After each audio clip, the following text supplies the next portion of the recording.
আহ, আমরা বলতেছিলাম আপনি যে আপনার সবুজ পোশাক জলপাই কালারের পোশাকের অ্যাফ্রনকে আপনার লাইফে যদি একটাবার পরে নিতে চান এবং আপনি মিডওয়াইফারের সাথে সাথে যদি আপনি আপনার জায়গায় নিজেকে নার্সিং পর্যায়ে নিয়ে যেতে চান, শুধু ভাববেন যে এই স্বপ্নটা আপনার, একান্তই আপনার স্বপ্ন পূরণ করার জন্য আপনি এসেছেন। আপনার স্বপ্ন শুধু আপনাকেই পূরণ করতে হবে। আমরা শুরু করছি আমাদের ক্লাস। আজকে আমাদের ক্লাস হচ্ছে বাংলা লেকচার নম্বর 1। আমরা যারা দেখছি এবং আমরা শেয়ার করার চেষ্টা করছি এবং সাথে সাথে সাউন্ড ক্লিয়ার আছে কিনা সবাই জানাবেন এবং আপনারা বেশি করে শেয়ার করবেন। আমি আগেও বলছি নিউরন আপনার সাথে আছে, সুতরাং ভাববেন নিউরন সাথে থাকা মানে হচ্ছে আপনার স্বপ্নটা এক ধাপ এগিয়ে আছে। সুতরাং আপনি আমাদের পাশে থাকবেন, বিশেষ করে লাইভ শেয়ার বেশি করবেন, মেনশন করেন, আজকের ক্লাসটা উপভোগ করুন। মনে রাখবেন জীবনে এতদিন বাংলা ক্লাস করেছেন, আজ ক্লাস করেন, ক্লাসেই পড়া মুখস্থ হবে। নোট করবেন প্রত্যেকেই। আর আপনারা সাউন্ড ক্লিয়ারটা ঠিক আছে নাকি প্রত্যেকে একটু কমেন্ট করে জানাবেন। আমরা ক্লাস শুরু করছি। আমাদের আজকে হচ্ছে বাংলা লেকচার নম্বর 1, সেটা হচ্ছে বাংলা ব্যাকরণ।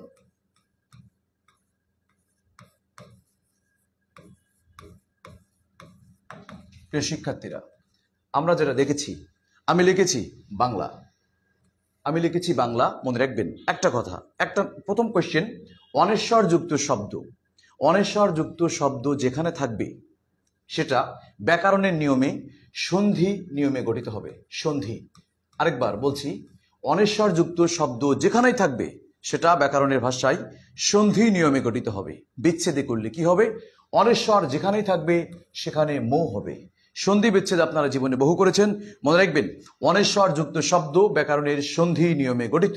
আমি যদি বলি বাংলা শব্দের সন্ধি বিচ্ছেদ কি হবে, তার উত্তর হচ্ছে আমার বয় আকারের সমস্যা নাই, অনেশ্বরযুক্ত স্থান, অনেশ্বর মানে হচ্ছে সেখানে মৌ, বসালাম মৌ, তারপরে বসাচ্ছি লা। কোয়েশ্চেন, বাংলা অনেশ্বরযুক্ত শব্দ মো দিয়ে গঠিত হয়েছে, তাই বাংলা সন্ধি নিয়মে গঠিত। আমি একটা প্রশ্ন ছড়িয়ে দিচ্ছি, তাহলে অনেশ্বরযুক্ত শব্দ যেখানেই থাকবে যদি সেটা মই হয়, তাহলে আপনি বিচ্ছেদ করে দেখান সংবিধান শব্দের সন্ধি বিচ্ছেদ কি হবে। প্রিয় শিক্ষার্থীরা, সংবিধান শব্দের সন্ধি বিচ্ছেদ কি হবে আপনারা কমেন্টে উত্তর জানান। সংবিধান শব্দটি উত্তরে কি হবে? সাথে সাথে থাকবে আর একটা, সংগ্রাম শব্দের সন্ধি বিচ্ছেদ কি হবে। আমি একবার বলে দিচ্ছি প্রিয় শিক্ষার্থীরা, অনেশ্বর যেখানেই মৌ, মৌ সেখানে, অতএব অনেশ্বর যেখানে থাকবে সেখানে সন্ধি বিচ্ছেদে মৌ বসবে, নিয়মে সেটি সন্ধি হবে। তাহলে সংবিধান এবং সংগ্রাম শব্দের সন্ধি বিচ্ছেদ কি হবে? অবশ্যই এটা আপনার কমেন্টে জানাবেন প্রিয় শিক্ষার্থীরা। তারপর ব্যাকরণ, আমরা দেখেছি আমাদের দ্বিতীয় শব্দ হচ্ছে ব্যাকরণ। আমরা দেখব, মনে রাখবো সবাই, যেখানেই র নিয়মে সেটি প্রত্যয় হবে, আমি আরেকবার, অনেশ্বর থাকলে মৌ এবং র থাকলে প্রত্যয়। ব্যাকরণ শব্দটা কি নিয়মে গঠিত হয়েছে? প্রত্যয়। তাহলে এখানে কি হবে? বি ভাঙে, বি যোগ আ যোগ ক্রি যোগ অন সমান সমান ব্যাকরণ। আমরা ভাঙছি, বি এখানে আছে, বি এখানে আছে আকার, আমরা দিয়েছি আকার। মনে রাখবেন প্রত্যয় যেখানে থাকবে মনে রাখবেন র প্রত্যয়ে গ্রহণ করে না, ওর আগের বর্ণে যেটা থাকবে সেটা রিকার হয়ে যাবে। আগের বর্ণে আছে ক, তাহলে আমরা দিয়েছি ক্রি। থাকে হচ্ছে সকল ব্যঞ্জনের শেষ উচ্চারণ অ, রয়ের উচ্চারণ করলে হয় অ, থাকছে হচ্ছে দন্তান্ন, তাহলে হচ্ছে অন। ব্যাকরণ শব্দটা ভাঙলে পাওয়া যায় বি যোগ আ যোগ ক্রি যোগ অন সমান ব্যাকরণ। মনে রাখবেন একটা শব্দে ক আর র ভেঙে গিয়েছে, এটা একটা ধাতু চিহ্ন দিতে হবে, এটা হচ্ছে ব্যাকরণ। বিসিএস সহ বিভিন্ন পরীক্ষায় এটা আমরা দেখেছি। ব্যাকরণ শব্দটি কি নিয়মে গঠিত হয়েছে? ব্যাকরণ শব্দটা গঠিত হয়েছে প্রত্যয় নিয়মে। ব্যাকরণ শব্দটি ভাঙলে পাওয়া যায় বি যোগ আ যোগ ক্রি যোগ অন সমান সমান ব্যাকরণ। প্রিয় শিক্ষার্থীরা, এখান থেকে দুইটা প্রশ্ন আমরা কমন পাচ্ছি। এক হচ্ছে ব্যাকরণ শব্দটা ভাঙলে কি কি গঠিত হয়? উত্তর মুখস্থ রাখবেন, বি আ ক্রি অন। ব্যাকরণ গঠিত হয়েছে প্রত্যয় নিয়মে। কারণ কি ছিল? র ছিল, তাই আমরা বলছি প্রত্যয়। ব্যাকরণ থাকলে হবে প্রত্যয়। অনেশ্বর যুক্ত থাকবে যেখানেই সেইটা নিয়ম হবে সন্ধি, বিচ্ছেদের ক্ষেত্রে সেখানে হবে মৌ। অতএব বাংলা ভাঙলে বাম যোগ ল। কোয়েশ্চেন আপনাদের কাছে, তাহলে সংবিধান শব্দটির উত্তর আপনারা কমেন্টে জানাবেন। আর আমি আরেকবার বলছি, আজকের ক্লাসটি এমসিকিউ যতটা গুরুত্বপূর্ণ, ঠিক তার থেকে গুরুত্বপূর্ণ হচ্ছে আপনি যেখান থেকে প্রস্তুতি নিচ্ছেন না কেন, সব জায়গায় বাংলাটাই গুরুত্বপূর্ণ। আজকে সংবিধান এবং সংগ্রাম শব্দের বিচ্ছেদটি আপনারা করে দেখান প্রিয় শিক্ষার্থীরা। 2 মার্ক কোয়েশ্চেন আমরা পেয়ে গেছি। মনে রাখবেন নার্সিং এর কোয়েশ্চেন, ব্যাকরণ শব্দের অর্থ বিশেষ বিশ্লেষণ। যদি ব্যাকরণ শব্দের বিশ্লেষণ না আসে তাহলে অবশ্যই থাকবে ব্যাকরণ কি নিয়মে গঠিত হয়েছে। মনে রাখবেন, বাংলার বেসিক্যালি কোয়েশ্চেন হচ্ছে ব্যাকরণ শব্দটা কি নিয়মে গঠিত হয়েছে। অবশ্যই আপনারা জানাবেন সংবিধান এবং সংগ্রাম শব্দের সন্ধি বিচ্ছেদ কি নিয়মের ক্ষেত্রে আমরা বলে দিয়েছি। প্রিয় শিক্ষার্থীরা, আমরা কমেন্টে জানাচ্ছি সংবিধান এবং সংগ্রাম শব্দটি সন্ধি বিচ্ছেদে কি হবে। প্রিয় শিক্ষার্থীরা, আমরা আরেকটা বার বলে দিচ্ছি, অনেশ্বর যেখানে থাকবে সেখানে মো হবে, র থাকবে যেখানে, প্রত্যয় হবে সেখানে, ভাঙলে হবে বি আ ক্রি ওয়ান। অতএব ব্যাকরণ শব্দের অর্থ বিশেষ বিশ্লেষণ। কোয়েশ্চেন কমন, ব্যাকরণ শব্দের অর্থ বিশেষ বিশ্লেষণ। এবার আসি, ব্যাকরণের আদি স্থান কোথায়? ব্যাকরণের আদি স্থান কি বলতিস শোনা যাচ্ছে, তুই এত জোরে জোরে কথা বলতেছিস কেন? আমরা ইতিমধ্যে দেখতে পেয়েছি আমাদের নিউরো নার্সিং ভর্তি কোচিং এর রাজশাহী শাখার প্রাণভোমরা। অতএব আপনারা নার্সিং জগৎ যেভাবে চিনে থাকেন, আমাদের নিউরো নার্সিং ভর্তি কোচিং এর আমাদের সাইফুল স্যার, মহাপরিচালক স্যার, তিনি আসছেন। আমরা কোয়েশ্চেনটা অবশ্যই কোয়েশ্চেন দিতে ভুল করব না, আনসার দিই, এবং শেয়ার লাইভ শেয়ার দিতে ভুল করব না। বিষয়টা হলো দেখে দেখে রাজশাহী শাখার প্রাণভোমরা, সমযোগ বিধান, সমযোগ গ্রাম। ধন্যবাদ। এটা কি লাগাইছিস? এটা কি কোথেকে বের হচ্ছে? এটা কি? এটা মাইক্রোফোন। কথা বলছি নিউরো নার্সিং ভর্তি কোচিং এর মহাপরিচালক। আচ্ছা, আমিও দেখতে পাচ্ছি, আমার না খুবই ভালো লাগছে। ও হলো নিউরনের অফলাইনের বাংলার মোটামুটি ভালো একজন শিক্ষক।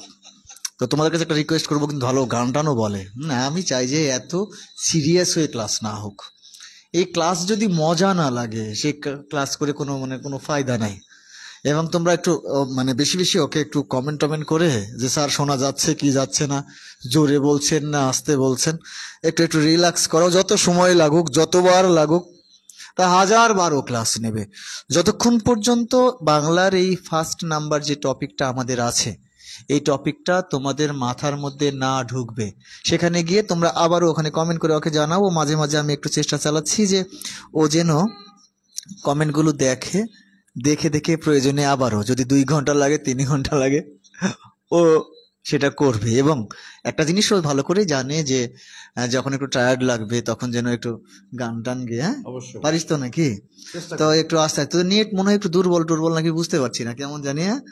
হ্যাঁ শাহরিয়ার, আমি তো এর এখানে দেখতেই পাচ্ছি না, নেট তো দুর্বল মনে হচ্ছে। কিন্তু পাসওয়ার্ড দিস নাই? কি দিয়ে? তুই তোর ওই যে কি বল, এমবি দিয়ে চলছিস?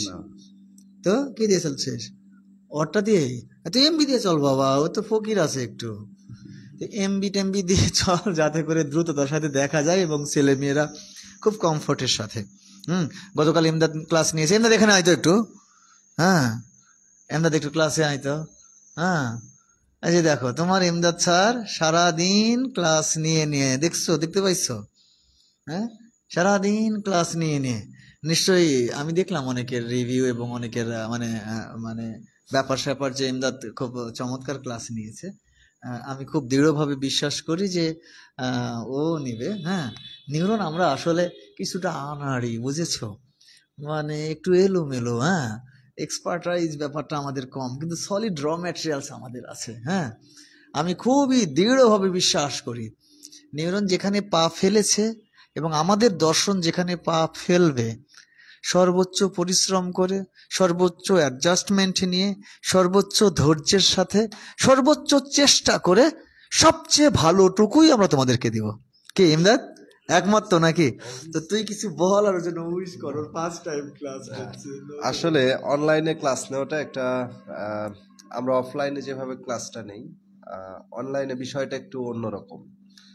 আমি গত বছর প্রথমত যে ক্লাসগুলো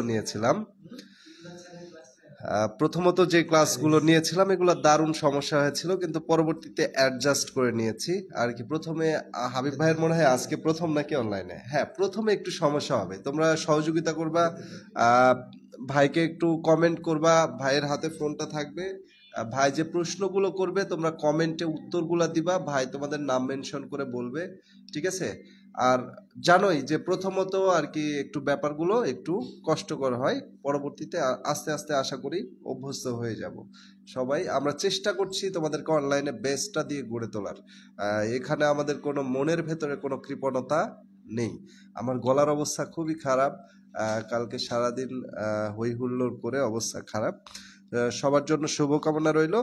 আর হাবিব ভাইকে একটু তোমরা সহযোগিতা করবা, যে প্রশ্নগুলো করবে সেগুলো জাস্ট আর কি তোমরা কমেন্টে একটু রিপ্লাই দিবা। আর রিপ্লাই আসতে ভাই একটু 2-1 মিনিট বা কয়েক সেকেন্ড দেরি হয়, সমস্যা নেই।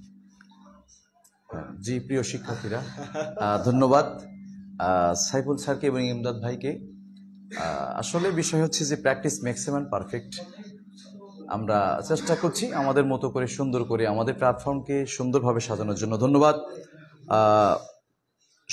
সংযোগ বিধান শিরিন আক্তার, অসংখ্য ধন্যবাদ।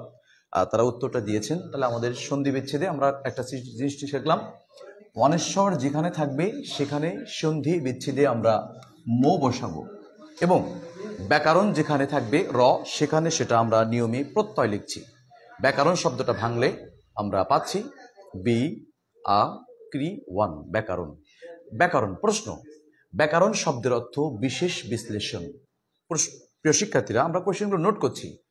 ব্যাকরণ শব্দের অর্থ বিশেষ বিশ্লেষণ। এখান থেকে আর কি প্রশ্ন হয়? ব্যাকরণের আদি স্থান, ব্যাকরণের আদি স্থান আমরা পড়ে থাকবো। ব্যাকরণের আদি স্থান গ্রীস। প্রিয় শিক্ষার্থীরা, ব্যাকরণের আদি স্থান বলা হয় গ্রীসকে। এবার একটা প্রশ্ন আমরা দিয়ে দিই, আপনারা প্রশ্নের উত্তর দিয়ে দেবেন। পানিনি কে ছিলেন? পানিনি কে ছিলেন? প্রশ্নের উত্তরটা আমরা অবশ্যই কমেন্টে দিয়ে দেব। পানিনি কে ছিলেন? এই প্রশ্নটা খুবই গুরুত্বপূর্ণ। এটা নার্সিং সহ বিভিন্ন প্রতিযোগিতামূলক পরীক্ষায় এই প্রশ্নটা আসে, পানিনি কে ছিলেন? তাহলে আমরা উত্তর অবশ্যই কমেন্টে দিয়ে দিচ্ছি। কিন্তু মনে রাখবেন, পানিনি একটা ভাষার ব্যাকরণবিদ ছিলেন। তাহলে উত্তর আমরা পেয়ে যাচ্ছি পানিনি ব্যাকরণবিদ ছিলেন। কিন্তু কোন ভাষার ব্যাকরণবিদ, এইটা পরীক্ষায় আসে বেশি।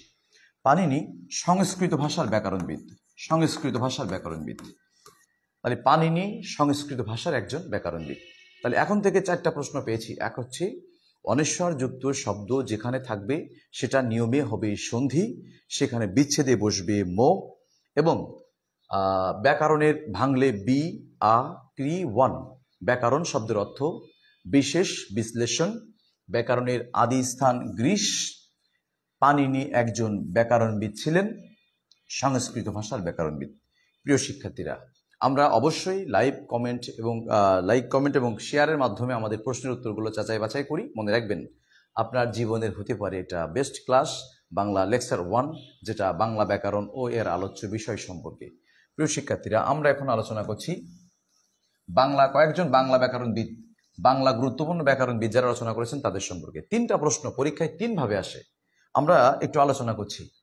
1 নম্বর প্রশ্ন উত্তর আসতে পারে বাংলা ব্যাকরণ নার্সিংয়ে যেটা বেশি আসে, বাংলা ব্যাকরণ প্রথম রচনা করেছেন কি? প্রথম রচনা করেছেন। এই প্রশ্নের উত্তরটা আমরা জেনে নেব।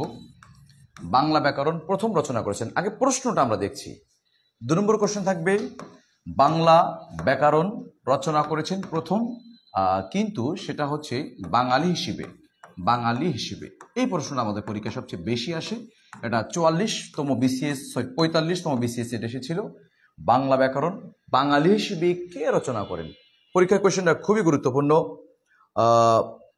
আমরা দেখছি বাঙালি হিসেবে প্রথম বাংলা ব্যাকরণ রচনা করেন রাজা রামমোহন রায়।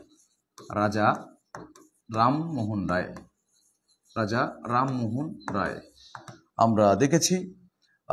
ধন্যবাদ মাহফুজা মারুফাকে। বাঙালি হিসেবে প্রথম বাংলা ব্যাকরণ রচনা করেছেন রাজা রামমোহন রায়। আমরা দেখছি রাজা রামমোহন রায় সম্পর্কে একটু আলোচনা। রাজা রামমোহন রায় ইনার যে ব্যাকরণটি রচনা করেছেন সেই ব্যাকরণটার নাম হচ্ছে গৌড়ীয় ব্যাকরণ। ব্যাকরণটার নাম হচ্ছে গৌড়ীয় ব্যাকরণ। প্রিয় শিক্ষার্থীরা, আমরা দেখব তাহলে প্রথম বাঙালি হিসেবে বাংলা ব্যাকরণ রচনা করেন রাজা রামমোহন রায়। সেই ব্যাকরণটার নাম হচ্ছে গৌড়ীয় ব্যাকরণ।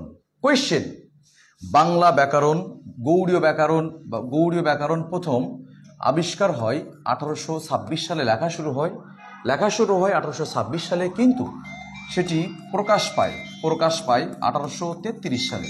প্রিয় শিক্ষার্থীরা, খুবই গুরুত্বপূর্ণ প্রশ্ন। গৌড়ীয় ব্যাকরণ প্রশ্ন 3 ধরনের। একটা হচ্ছে বাঙালি হিসেবে বাংলা ব্যাকরণ প্রথমে রচনা করেন রাজা রামমোহন রায়। রাজা রামমোহন রায় অনুদিত ব্যাকরণটির নাম হচ্ছে গৌড়ীয় ব্যাকরণ। গৌড়ীয় ব্যাকরণ প্রথমে আবিষ্কারে অর্থাৎ রচনা করা হয় 1826 সালে এবং ব্যাকরণটি প্রকাশ পায় 1833 সালে। এখন অবধি আমরা যেটা পেয়েছি আমাদের প্রশ্নের মধ্যে গুরুত্বপূর্ণ, সেটা হচ্ছে বাঙালি হিসেবে রাজা রামমোহন রায় প্রথম ব্যাকরণ রচনা করেন এবং ব্যাকরণটির নাম হচ্ছে গৌড়ীয় ব্যাকরণ। ব্যাকরণটি রচনা করা হয় 1826 সালে এবং ব্যাকরণটি প্রকাশ পায় 1833 সালে। প্রিয় শিক্ষার্থীরা, কোশ্চেন, বাংলা ব্যাকরণ রচনা করেন প্রথমে কে? প্রথমে ব্যাকরণ রচনা করেন ম্যানুয়েল দা অ্যাসুমসাও। প্রিয় শিক্ষার্থীরা, এই প্রশ্নটা নার্সিং এর জন্য খুব গুরুত্বপূর্ণ না, তবে সবচেয়ে মোস্ট অফ দ্য ইম্পর্টেন্ট গুরুত্বপূর্ণ হচ্ছে বাংলা ব্যাকরণ প্রথম রাজা বাঙালি হিসেবে রচনা করেন রাজা রামমোহন রায়। আমি আরেকবার বলছি, প্রিয় শিক্ষার্থীরা, আমরা যারা ক্লাস করছি দেখছি, ক্লাসটা ছড়িয়ে দিই। মনে রাখবেন একটা কথা, শুধু মনে রাখবেন, সবার জন্য একটা কথা, spread is the main shun of your friends, that's the main satisfaction for your life. যত প্রচার থাকবে তত প্রসার হবে। আরেকটা জিনিস মনে রাখবেন, সবাই মনে রাখবো, উল ইনফিক ফি শাইইন ফি কুল্লিহি ওয়া ফি বালাদিহি। পৃথিবীর প্রতিটা কাজ যেটা মানুষ ধীরে ধীরে করে, প্রচার প্রসার করে, এবং ওয়াইনফিক ফিহি বিমা ইলমিহি, যদি সেই মধ্যে যদি জ্ঞান থাকে আর সেই জ্ঞান অনুযায়ী যদি মানুষ তা করে, অবিমা জা ইলমিহি ফিহি শাইইন ফাইল, ওই জ্ঞান যদি কেউ কাজে লাগায় তাহলে তার জীবনের সফলতার পথ খুব বেশি ধীরে নয়। তাই আমরা চেষ্টা করছি। তাহলে কোয়েশ্চেন আমরা নোট করছি, বাঙালি হিসেবে বাংলা ব্যাকরণ রচনা করেন রাজা রামমোহন রায়।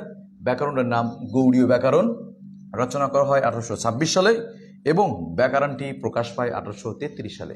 প্রিয় শিক্ষার্থীরা, তারপরের কোয়েশ্চেন, তাহলে আমরা এখন পর্যন্ত প্রশ্ন যা পড়িয়েছি তার মধ্যে একটা হচ্ছে ব্যাকরণ শব্দটা প্রত্যয় নিয়মে গঠিত ও বাংলা অনেশ্বর যুক্ত, তাই এটা গঠিত হয়েছে, বাংলা গঠিত হয়েছে সন্ধি নিয়মে।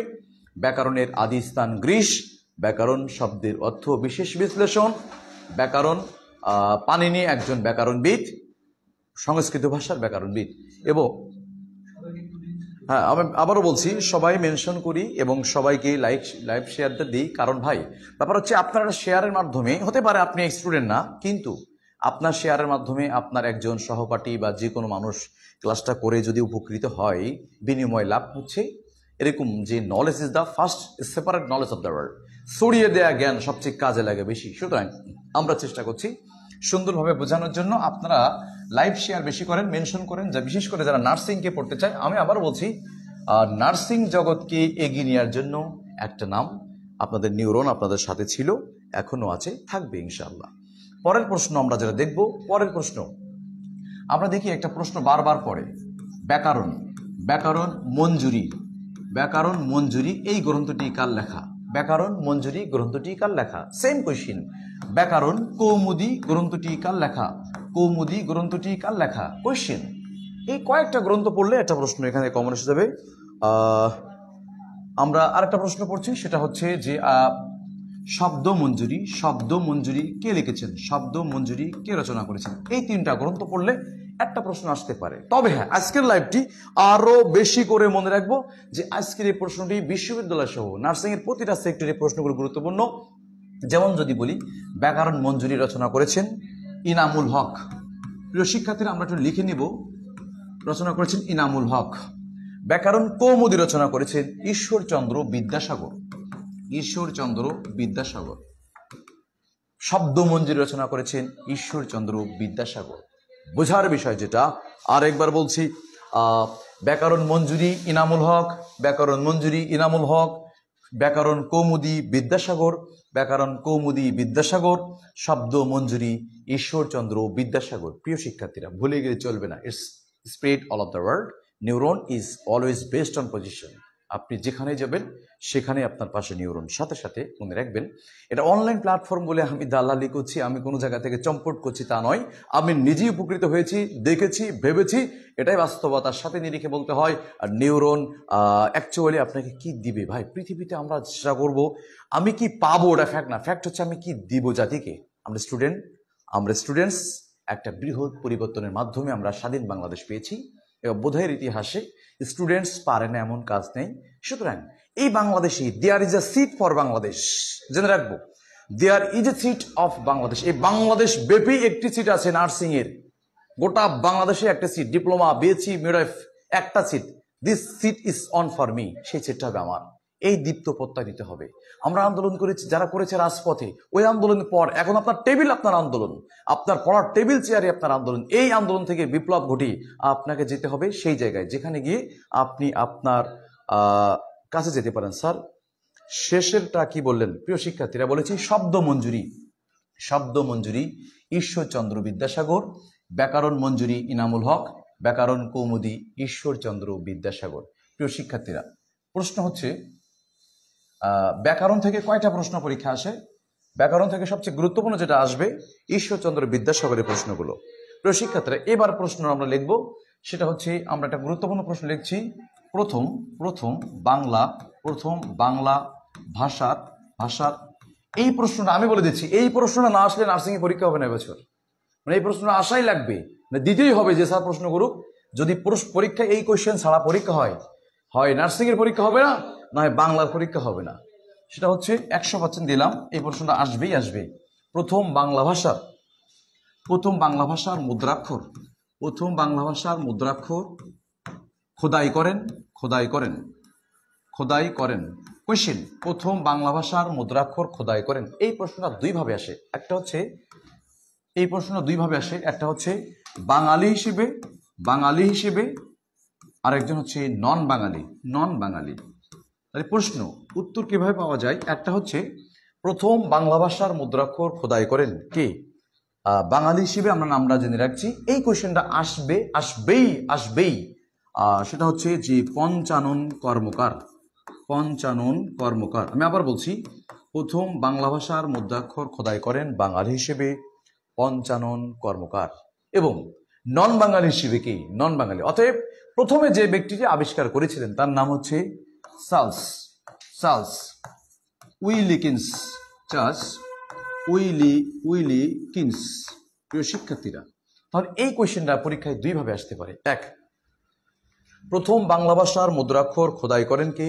বাঙালি হিসেবে বললে পঞ্চানন কর্মকার, নন বাঙালি। অতএব কে আবিষ্কার করেন? চার্লস উইলিকিনসন। প্রিয় শিক্ষার্থীরা, আমি বলছি, আমরা যারা ক্লাস করছি, লাইভ কমেন্ট শেয়ার করছি, মেনশন করি আপনার ফ্রেন্ডকে। আপনার ফ্রেন্ড চান্স পেতে চাই, এটা সে প্রত্যাশা করে। আমি আবার বলছি, গোটা দেশের সিট একটাই, সেই সিট হবে আপনার।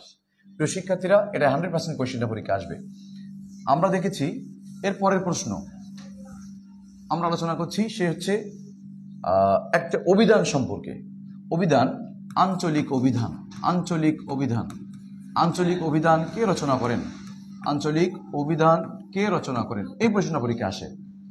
আরেকটা হচ্ছে বাংলা ভাষার ইতিবৃত্ত, বাংলা ভাষার ইতিবৃত্ত। প্রিয় শিক্ষার্থীরা, এই কোয়েশ্চেনটা আমরা দেখব। আঞ্চলিক অভিধান ও বাংলা ভাষার ইতিবৃত্ত। আঞ্চলিক অভিধান ও বাংলা ভাষার ইতিবৃত্ত রচনা করেছেন এক ব্যক্তি, ডক্টর মোহাম্মদ শহীদুল্লাহ। আবার বলছি, আঞ্চলিক অভিধান রচনা করেছেন, বাংলা ভাষার ইতিবৃত্ত রচনা করেছেন ডক্টর মোহাম্মদ শহীদুল্লাহ। জেনে রাখবো, নোট করি, ডক্টর মোহাম্মদ শহীদুল্লাহ বলেছেন, শহীদুল্লাহকে বলা হয়, ডক্টর মোহাম্মদ শহীদুল্লাহকে বলা হয় ভাষা বিজ্ঞানী। প্রিয় শিক্ষার্থীরা, আমরা দেখছি ডক্টর মোহাম্মদ শহীদুল্লাহকে বলা হয় ভাষা বিজ্ঞানী। ডক্টর মোহাম্মদ শহীদুল্লাহ 18টি ভাষা জানতেন, 18টি ভাষা। আমরা আরেকটা ইনফরমেশন দিই, ডক্টর মোহাম্মদ নন বাঙালি হবে চার্লস উইলিকিনসন।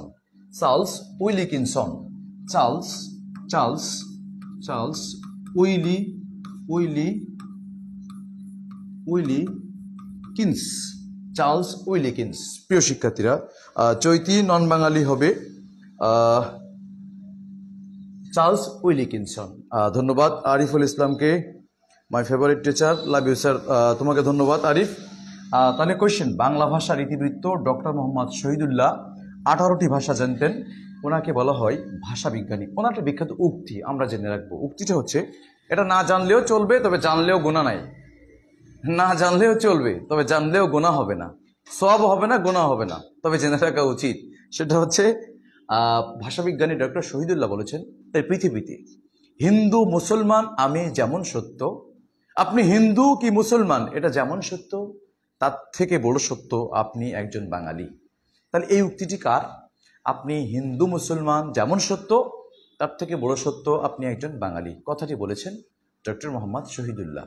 তিনি ভাষাবিজ্ঞানী নামে পরিচিত এবং 18টি ভাষার পারদর্শী। চৈতিকে বোঝাচ্ছি। বাংলা ভাষার প্রথম মুদ্রাক্ষর খোদাই করেন নন বাঙালি হিসেবে চার্লস উইলিকিন্স। ধন্যবাদ। প্রিয় শিক্ষার্থীরা, আমরা আলোচনা করছি বাংলা ভাষার। এইবার প্রশ্নটা আসবে, তবে বিশ্ববিদ্যালয়ে যদি এই প্রশ্নটা বিশ্ববিদ্যালয়ের ইম্পর্টেন্ট, তবে নার্সিং আসতে পারে, কানা দিয়ে চলে যাবে আর কি। সেটা হচ্ছে বাংলা ভাষার এই প্রশ্নটা আসবে, বাংলা ভাষার আত্মীয় ভাষা, বাংলা ভাষার আত্মীয়। প্রিয় শিক্ষার্থীরা, কোয়েশ্চেন, বাংলা ভাষার আত্মীয় ভাষা কোনটি? মনে রাখা সিস্টেম। আরেকটা প্রশ্ন বলি, বাংলা ভাষার নিকট ভাষা, নিকট ভাষা। প্রশ্ন হচ্ছে দুইটা, একটা হচ্ছে নিকট ভাষা, আরটা হচ্ছে আত্মীয় ভাষা। আত্মীয় মনে রাখবেন কিভাবে? আত্মীয় মনে রাখার সিস্টেম হচ্ছে, এই ত দেখে মনে রাখবেন, আত্মীয় ত, এই তয়ে মনে রাখবেন সাঁওতালি, তাহলে বাংলা ভাষার আত্মীয় ভাষা সাঁওতালি। প্রশ্নটা অবশ্যই লিখে রাখবেন, বাংলা ভাষার আত্মীয় ভাষা সাঁওতালি ও বাংলা ভাষার নিকট ভাষা আসাম ও উড়িয়া, যেটাকে আমরা বলছি অহমিয়া। প্রিয় শিক্ষার্থীরা, তাহলে আরেকবার, বাংলা ভাষার আত্মীয় ভাষা সাঁওতালি, নিকট ভাষা আসাম ও উড়িয়া। আমরা রিভিশন দেব মনে মনে, তাল দিচ্ছে আমি, তাল ধরবেন আপনি মনে মনে। এভাবেই ধরবো যে বাংলা শব্দটা কি নিয়মে গঠিত হয়েছে। অবশ্যই আপনি উত্তর দিবেন সন্ধির নিয়মে। অনেশ্বর থাকার কারণে সেটা বসবে মৌ। তাহলে ব্যাকরণ শব্দটা কি নিয়মে? সেখানে ছিল র, ব্যাকরণ, র আছে বলে প্রত্যয় নির্ণয় করলে হবে বি যোগ আ যোগ ক্রি যোগ অন। ব্যাকরণ শব্দের অর্থ বিশেষ বিশ্লেষণ। ব্যাকরণের আদি স্থান বলা হয় গ্রীসকে, ব্যাকরণ পাণিনি ছিলেন একজন ব্যাকরণবিদ। প্রিয় শিক্ষার্থীরা, তারপরে আমরা পড়েছি ব্যাকরণের বাংলা ভাষার আত্মীয় ভাষা সাঁওতালি, নিকট ভাষা আসাম ও উড়িয়া। প্রিয় শিক্ষার্থীরা, তারপরে প্রশ্ন হচ্ছে, ভাষায় চলে যাব আমরা। ভাষায়, এখান থেকে একটা প্রশ্ন আসবে।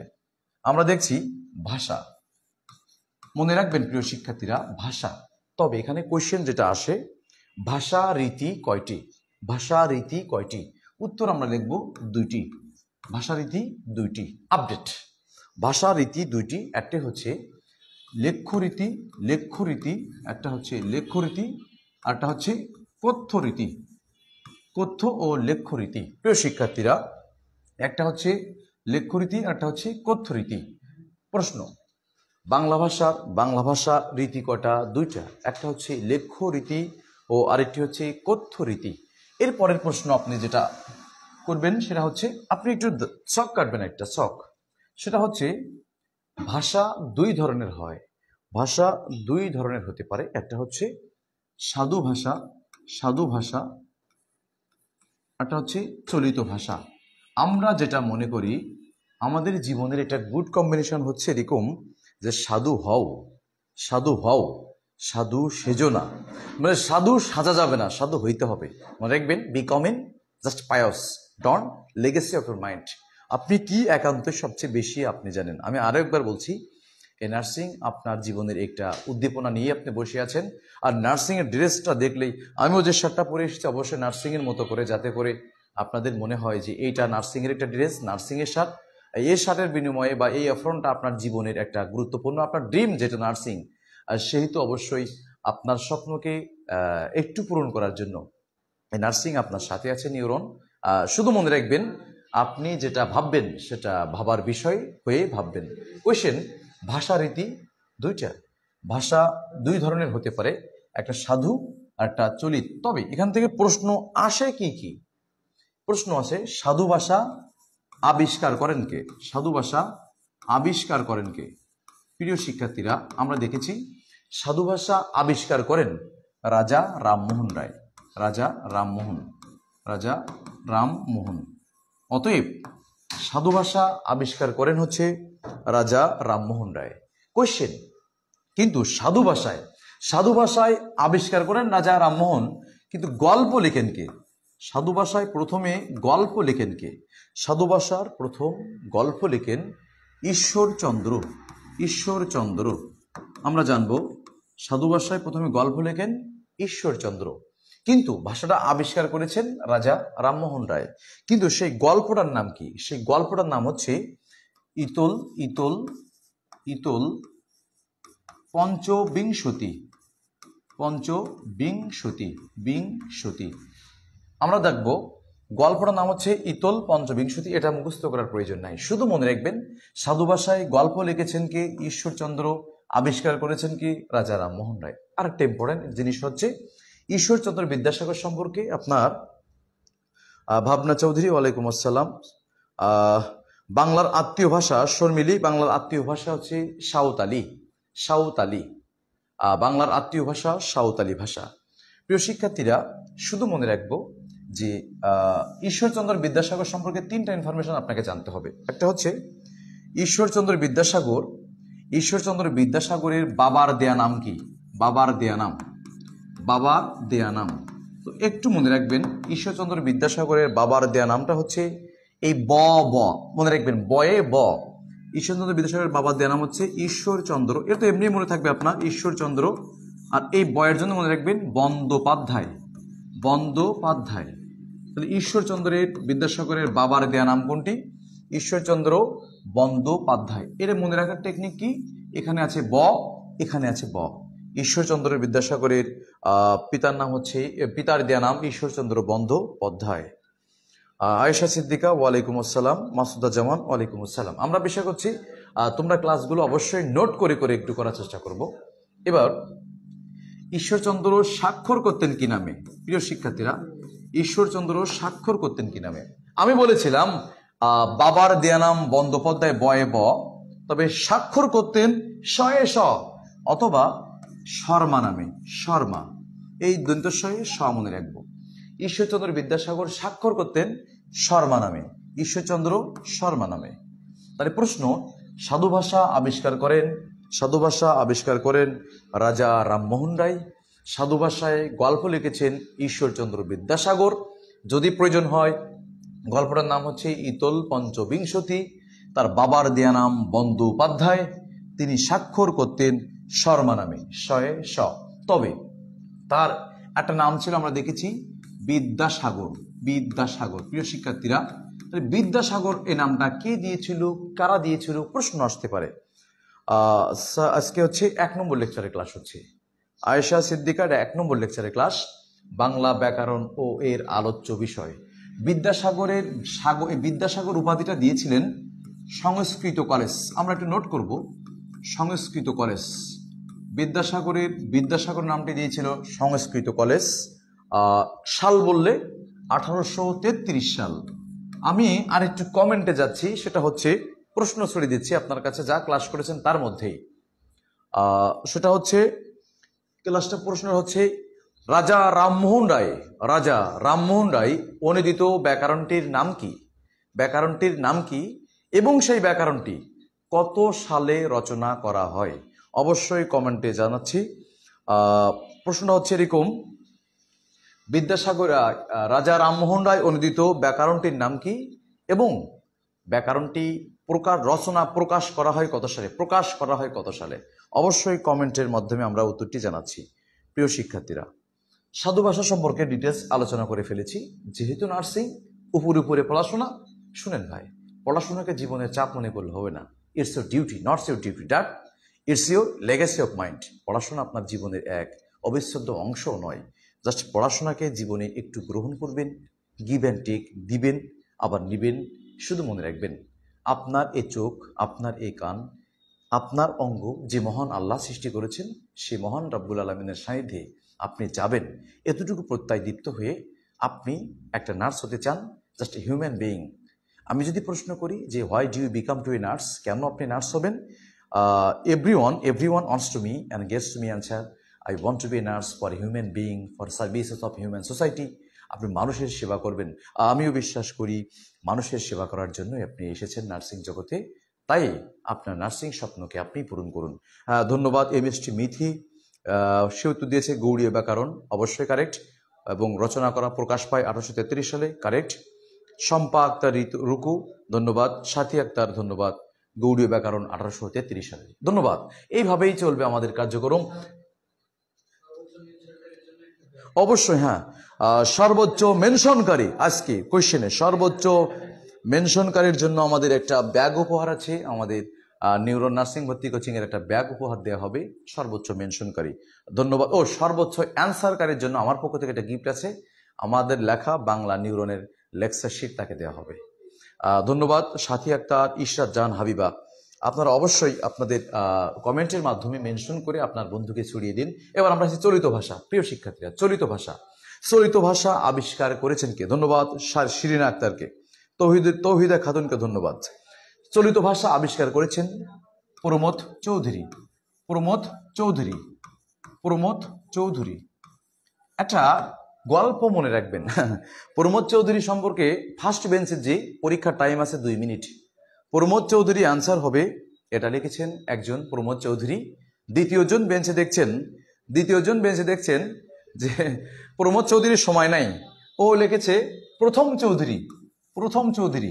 ও দেখতে পায় নাই ভালো করে, উকি দিয়ে দেখছে, তো প্রমথ চৌধুরীটা দেখছে প্রথম চৌধুরী।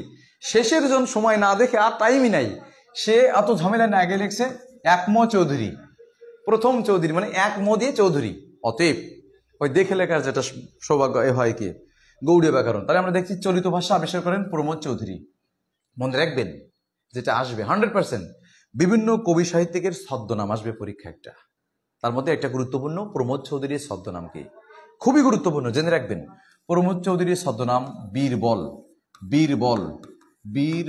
প্রমথ চৌধুরীর ছদ্মনাম বীরবল। আমরা আরেকটা প্রশ্ন দেখব। প্রমথ চৌধুরী অনুদিত সম্পাদিত একটি পত্রিকা আছে, পত্রিকার নাম সবুজ পত্র।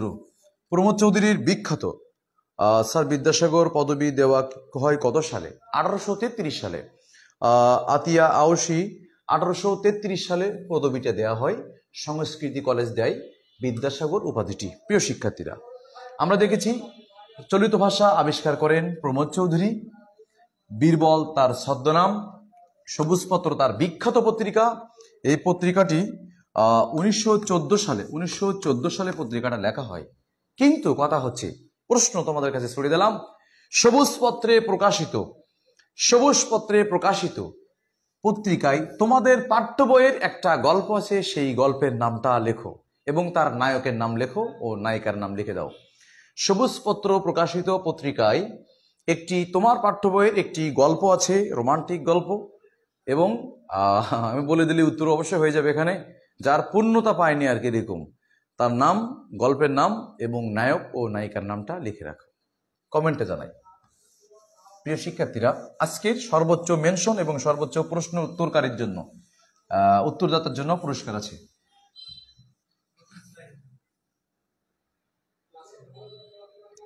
প্রিয় শিক্ষার্থীরা, আমরা আলোচনা করছি ভাষা। তো এটা প্রশ্ন এখানে জেনে রাখবেন, ভাষা এটা ভাষাভাষীর দিক থেকে বাংলা ভাষার স্থান, ভাষাভাষী, এই প্রশ্নটা চেঞ্জ হবে অবশ্যই। ভাষাভাষীর দিক থেকে আর একটা জনসংখ্যার দিক থেকে, ভাষাভাষীর দিক থেকে ও জনসংখ্যার দিক থেকে, এই কোশ্চেনটা ইম্পর্টেন্ট। জনসংখ্যার দিক থেকে বাংলা ভাষার স্থান পঞ্চম, ভাষাভাষীর দিক থেকে বাংলা ভাষার স্থান সপ্তম। প্রিয় শিক্ষার্থীরা, তাহলে ভাষার দিক থেকে বাংলা ভাষার স্থান সপ্তম, জনসংখ্যার দিক থেকে পঞ্চম। আমি কোশ্চেন ছড়িয়ে দিয়েছি, সবুজ পত্র প্রকাশিত পত্রিকায় তোমার পাঠ্য বইয়ের গল্পের নামটা কি এবং সেই গল্পের নায়ক ও নায়িকা কে? আমরা দেখলাম ভাষাভাষিক দিক থেকে বাংলা ভাষার স্থান সপ্তম, জনসংখ্যার দিক থেকে পঞ্চম। এবার মুখস্থ প্রশ্ন, আমরা মুখস্থ বলি, আমি বলছি, আপনারা অবশ্যই শুনবেন মনোযোগ দিয়ে। মাসুদা জামান লিখছে অনুপম, কল্যাণী, অপরিচিতা। ধন্যবাদ মাসুদা জামান উত্তরটি কারেক্ট করার জন্য। আমরা দেখেছি, একটা কথা মনে রাখবো, পৃথিবীতে বর্তমান পৃথিবীতে প্রায় 30 কোটি লোকের মুখের ভাষা বাংলা। প্রায় 30। শিরিন আক্তারকে ধন্যবাদ। অপরিচিতা, রাইট। আপনি নায়িকার নাম উল্লেখ করেননি। বর্তমান পৃথিবীতে বাংলা ভাষায় কথা বলে প্রায় কথাটা উল্লেখ করবেন। প্রায় 30 কোটি লোক, 30 কোটি। বর্তমান পৃথিবীতে প্রায় 30 কোটি লোকের মুখের ভাষা বাংলা। ধন্যবাদ শিরিনা আক্তারকে, অনুপম, কল্যাণী, ইশরাত জাহান হাবিবাকে, অপরিচিতা, কল্যাণী, অনুপম, ধন্যবাদ।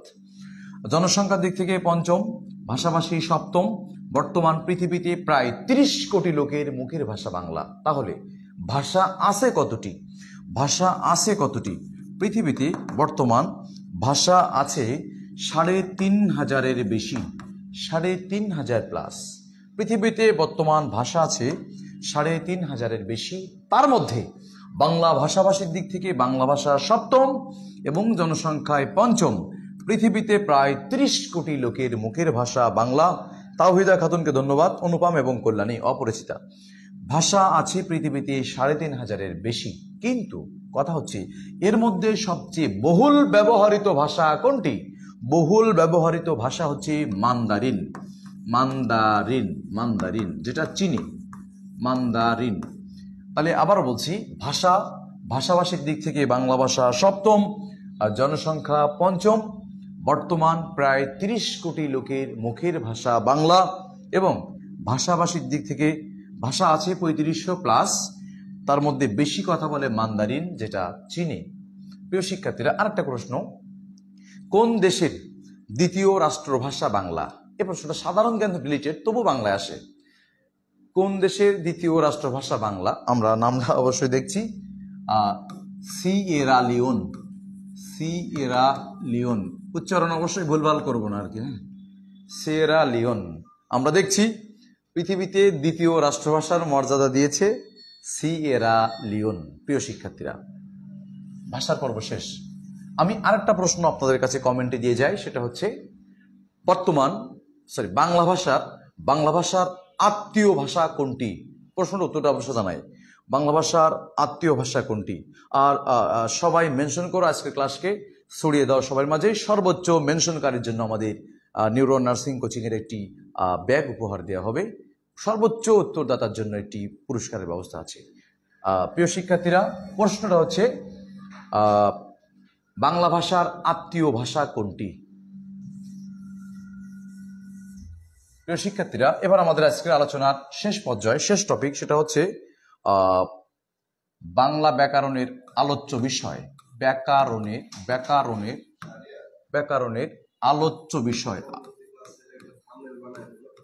আলোচ্য বিষয়। প্রিয় শিক্ষার্থীরা, আলোচ্য বিষয়, জি ধন্যবাদ শর্মিলীকে। উত্তর হচ্ছে সাঁওতালি, জি। প্রিয় শিক্ষার্থীরা, ব্যাকরণের আলোচ্য বিষয় আমরা দেখছি। ব্যাকরণের আলোচ্য বিষয় 4টি। গুরুত্বপূর্ণ। এখান থেকে একটা প্রশ্ন আসবেই। মায়াবী প্রজাপতি, সাঁওতালি, জি ধন্যবাদ। আমরা পরের প্রশ্ন দেখছি। ব্যাকরণের আলোচ্য বিষয় 4টি। আমার সাথে বলছি, আমরা যা বলি তা হচ্ছে ধ্বনি। আর আমরা যা লিখি তা হচ্ছে বর্ণ। তাহলে প্রশ্ন, আমরা যা বলি সেটা হচ্ছে ধ্বনি। 1 নম্বর প্রশ্ন হচ্ছে ধ্বনি। তাহলে কোয়েশ্চেন, বাংলা ব্যাকরণের আলোচ্য বিষয়। এখানে প্রশ্নটা 2 ভাবে আসে ভাই, আমরা খুবই গুরুত্বপূর্ণ দিচ্ছি। এখানে একটু গুরুত্বপূর্ণ বিষয় হচ্ছে বাংলা ব্যাকরণের মূল আলোচ্য বিষয় 4টি। আর যদি আলোচ্য বিষয় বলে, এখানে পেস যদি প্রশ্ন আসে মূল মূল মূল, এই মূল কথার জন্য একটা উত্তর, আর শুধু আলোচ্য বিষয় একটা। বাংলা ব্যাকরণের মূল আলোচ্য বিষয় 4টি, আর যদি মূল না বলে তাহলে 6টি। প্রিয় শিক্ষার্থীরা, প্রথম প্রশ্ন হচ্ছে ধ্বনি। 1 নম্বর আলোচ্য বিষয় ধ্বনি, 2 হচ্ছে শব্দ, 3 বাক্য। আমরা মুখস্থ করার টেকনিক: 1, আমরা যা বলি সেটা ধ্বনি, আর যেটা লিখি সেটা শব্দ। শব্দ থেকে তৈরি হয় বাক্য, বাক্য থেকে তৈরি হচ্ছে অর্থ। অতএব এখান থেকে ছোট পড়ে যাওয়া যাবে। সবচেয়ে ছোট অংশ ধ্বনি, আর তার চেয়ে বড় শব্দ, তার চেয়ে বড় বাক্য, সবার বড় অর্থ। এখান থেকে যে প্রশ্নটা সব থেকে বেশি আসে, ফাতেমা ইসলাম সাঁওতালি, সবাই সাঁওতালি অ্যান্সার করেছেন, ধন্যবাদ প্রিয় শিক্ষার্থীরা। এখান থেকে যে প্রশ্নটা সবচেয়ে বেশি আসে সেটা হচ্ছে যে, আমরা এটা লিখে ফেলবো, সেটা হচ্ছে দেখেন, ধ্বনির বড় হচ্ছে শব্দ, শব্দর বড় বাক্য, বাক্যর বড় অর্থ। অতএব আমি এখানে যোগ করলাম তত্ত্ব, তত্ত্ব। তাহলে প্রথম হচ্ছে মূল আলোচ্য বিষয় 4টি। 1 নম্বর হচ্ছে ধ্বনি তত্ত্ব, ধ্বনি তত্ত্ব, শব্দ তত্ত্ব, বাক্য তত্ত্ব, অর্থ তত্ত্ব। প্রিয় শিক্ষার্থীরা, আমরা দেখছি ধ্বনি তত্ত্ব, শব্দ তত্ত্ব, বাক্য তত্ত্ব ও অর্থ তত্ত্ব। Not boring, just is bring. যখন আমরা বোরিং হচ্ছি, অবশ্যই আজকের একটা পুরস্কার আছে, সেটা হচ্ছে ক্লাস শেষে আমাদের যে কোনো আলোচনা পর্ষদের মধ্য থেকে একটা গান উপহার দেওয়া হবে। আজকের যারা একটা গান চাই, অবশ্যই গানটা আমরা দিব। সেটা হচ্ছে এইটুকু দিয়ে আমরা শেষ করে গান দিচ্ছি, একটা গান যেটুকু পারা যায় আর কি, সবাই মিলে একসাথে গান গাবো আর কি। হ্যাঁ, তাহলে আমরা দেখছি বাংলা ব্যাকরণের আলোচ্য বিষয় 4টি। আলোচ্য বিষয় 4টি: 1 হচ্ছে ধ্বনিতত্ত্ব, 2 শব্দতত্ত্ব, 3 বাক্যতত্ত্ব, 4 অর্থতত্ত্ব। এর মধ্যে শব্দতত্ত্বের অপর নাম রূপতত্ত্ব, রূপতত্ত্ব। প্রিয় শিক্ষার্থীরা, আমরা দেখছি শব্দতত্ত্বের অপর নাম রূপতত্ত্ব। মনে রাখবেন, এই কোশ্চেনটা পরীক্ষায় আসবে। শব্দতত্ত্বের অপর নাম কি? রূপতত্ত্ব। বাক্যতত্ত্বের অপর নাম কি? বাক্যতত্ত্বের অপর নাম হচ্ছে পদক্রম, পদক্রম। বাক্যতত্ত্বের অপর নাম পদক্রম। তবে হ্যাঁ, সবচেয়ে বেশি আসে যেটা, বাক্যতত্ত্বের ইংরেজি কি? বাক্যতত্ত্বের ইংরেজি কি? ইংরেজি হচ্ছে সিনট্যাক্স, ইংরেজি হচ্ছে সিনট্যাক্স। বাক্যতত্ত্বের ইংরেজি হচ্ছে সিনট্যাক্স। প্রিয় শিক্ষার্থীরা, তারপরে প্রশ্ন, syntax is a dash. Syntax, এটা গুরুত্বপূর্ণ, হুবহু এমসিকিউ তুলে দিচ্ছি আমি। Syntax is a dash. আমি প্রশ্নটা লিখছি, আপনারা অপশন দিচ্ছি, উত্তরটা দিয়ে দেবেন। Syntax is a dash. Option 1 হচ্ছে word building, word building, word building. 2 number হচ্ছে সেন্টেন্স বিল্ডিং, সেন্টেন্স বিল্ডিং। প্রশ্নের উত্তর, syntax is a dash. Syntax is a word building or sentence building. উত্তরটা আপনারা অবশ্যই কমেন্টে জানান। প্রশ্ন, বাংলা ব্যাকরণের মূল আলোচ্য বিষয় 4টি: 1 ধ্বনিতত্ত্ব, 2 শব্দতত্ত্ব, 3 বাক্যতত্ত্ব, 4 অর্থতত্ত্ব। তবে হ্যাঁ, কোয়েশ্চেন, শব্দতত্ত্বের অপর নাম রূপতত্ত্ব, বাক্যতত্ত্বের অপর নাম পদক্রম, ইংরেজি নাম সিনট্যাক্স। তবে হ্যাঁ, কোয়েশ্চেনটা সরিয়ে দিয়েছি। Syntax is a dash. Option word building or sentence building. উত্তরটা আপনারা কমেন্টে জানাবেন। এবার আমরা আলোচনা করছি বাংলা ব্যাকরণের আলোচ্য বিষয়, বলছিলাম 6টি। আলোচ্য বিষয় 6টি, আমরা আলোচনা করছি আলোচ্য বিষয়। আলোচ্য বিষয় 6টি। 1 নম্বর হচ্ছে, আমরা 4টে মুখস্থ করেছি। 5 নম্বর হচ্ছে ছন্দ ও অলংকার, ছন্দ ও অলংকার। আমি নাম মেনশন করে উত্তর চাচ্ছি। আমি সাথী আক্তারকে বলছি, সাথী আক্তারকে উত্তরটা চাচ্ছি। অলংকার কোন ধরনের নিয়মে গঠিত হয়েছে? এমএসটি শুধু সাথী আক্তারকে জিজ্ঞেস করছি, অলংকার কোন নিয়মে গঠিত হয়েছে? সাথী আক্তার উত্তরটা অবশ্যই দিবেন। জি, সবার উত্তরটা কারেক্ট। হ্যাঁ, তাওহিদা খাতুন সেন্টেন্স বিল্ডিং। সিফাতুল মুনতাহা জীবন, আমার উত্তরটি হবে সেন্টেন্স বিল্ডিং। কারণ আমরা বলি সিনট্যাক্স, সিনট্যাক্স এর মানে হচ্ছে সেন্টেন্স। আমি বলেছি বাক্যতত্ত্বের অপর নাম কি? বাক্য আসলে 100% উত্তর হবে syntax is a sentence building. আমি সাথী আক্তারকে বলছি অলংকার কোন নিয়মে গঠিত হয়েছে? 6 নম্বর যে বিষয়টা থাকবে সেটা হচ্ছে অভিধান তত্ত্ব। অভিধান তত্ত্ব বাংলা ব্যাকরণের আলোচ্য বিষয় 6টি, মূল আলোচ্য বিষয় 4টি। অভিধান তত্ত্বের ইংরেজি নাম হচ্ছে লেক্সিকোগ্রাফি। লেক্সিকোগ্রাফি অভিধান তত্ত্বের ইংরেজি নাম লেক্সিকোগ্রাফি। জেনে রাখার জন্য বলছি জি, সাথে একটা ধন্যবাদ, সন্ধি নিয়মে গঠিত। জি ধন্যবাদ বোন আমার, সন্ধি নিয়মে গঠিত। অভিধান তত্ত্বের ইংরেজি নাম লেক্সিকোগ্রাফি। মনে রাখবেন, পৃথিবীতে প্রথম অক্সফোর্ড ডিকশনারি প্রথমে, এই প্রশ্নটা হুবহু প্রশ্ন একটা তুলে দিচ্ছি, হুবহু প্রশ্ন, হু কম্পেলড ইংলিশ অক্সফোর্ড ডিকশনারি। ইংরেজি ভাষায় প্রথম অক্সফোর্ড ডিকশনারি কে বানিয়েছিলেন বা কে আবিষ্কার করেন? উত্তর হচ্ছে স্যামুয়েল জনসন। প্রিয় শিক্ষার্থীরা, স্যামুয়েল জনসন।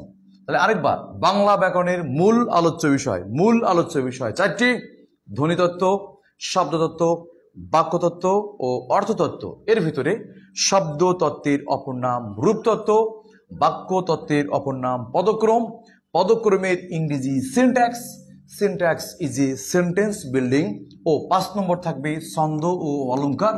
6 নম্বর অভিধান তত্ত্বের ইংরেজি লেক্সিকোগ্রাফি। পৃথিবীতে প্রথম অক্সফোর্ড ডিকশনারি বানিয়েছিলেন আমাদের স্যামুয়েল জনসন। ধন্যবাদ ফাতেমা ইসলামকে। জি প্রিয় শিক্ষার্থীরা, আমি উত্তরটি পেয়েছি, সন্ধি নিয়মে গঠিত হয়েছে। এবার আমরা হেডলাইন দিব ধ্বনিতত্ত্বের আলোচ্য বিষয়। ধ্বনিতত্ত্বের আলোচ্য বিষয়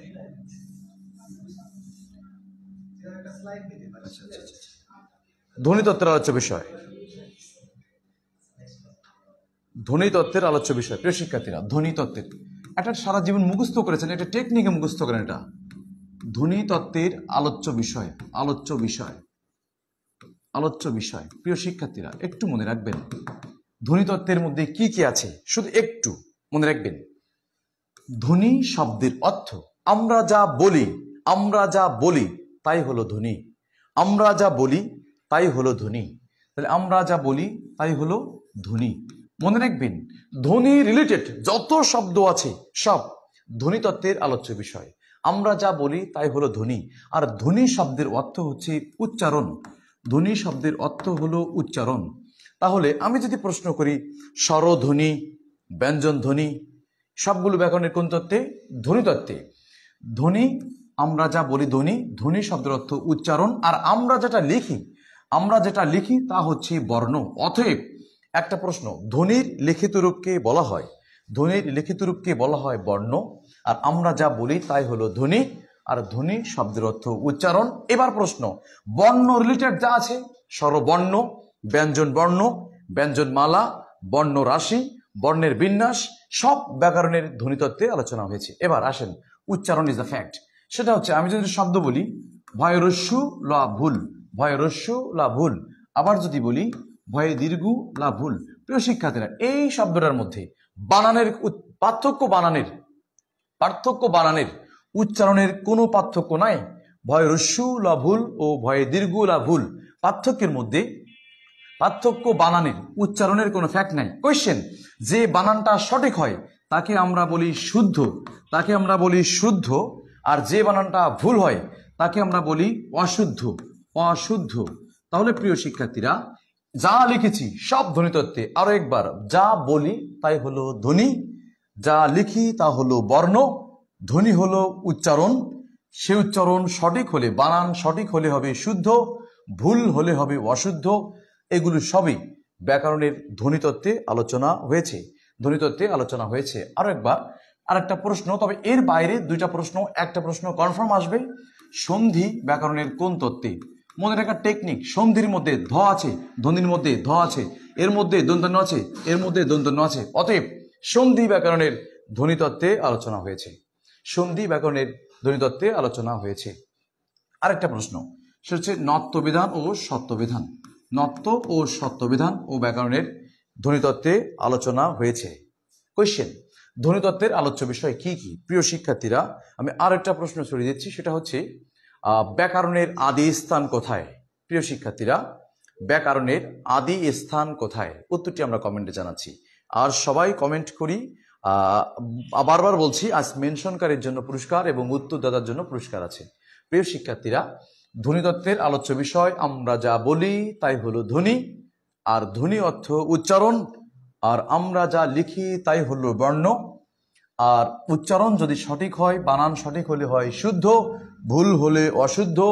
সবই ধ্বনিতত্ত্ব। সন্ধির মধ্যে দন্তান্ন আছে, ধ আছে, তাই এটা ধ্বনিতত্ত্ব। নত্ব বিধানের শুরুতে আছে মধ্যাহ্ন, এখানে আছে মধ্যাহ্ন, তাই এটা ধ্বনিতত্ত্ব। ধ্বনিতত্ত্বের আলোচ্য বিষয় একটা প্রশ্ন কনফার্ম আমরা পাবো, হয় সন্ধি কোন তত্ত্বে আলোচনা হয়েছে, অথবা নত্যবিধান কোন তত্ত্বে আলোচনা হয়েছে। আমরা দেখেছি বিগত বছরগুলিতে নার্সিং এর সব পরীক্ষায় এই দুটো থেকে একটা প্রশ্ন আসে মানে আসবে, এবছরও আসবে। ধন্যবাদ ফাতেমা ইসলামকে। উত্তর গ্রীস। জি, বাংলা ব্যাকরণের আদি স্থান হলো গ্রীস। ধন্যবাদ সাথী আক্তারকে। সবাইকেই ধন্যবাদ যারা উত্তর গ্রীস লিখছে। প্রিয় শিক্ষার্থীরা, ধ্বনিতত্ত্বের আলোচ্য বিষয় এটাই। এবার আমরা আলোচনা করছি বাক্যতত্ত্বের আলোচ্য বিষয়। আমি একটা প্রশ্ন করে দিই। প্রশ্ন হচ্ছে, বাক্যতত্ত্বের অপর নাম কি? প্রশ্নটা উত্তর কমেন্টে জানাই। বাক্যতত্ত্বের অপর নাম কি?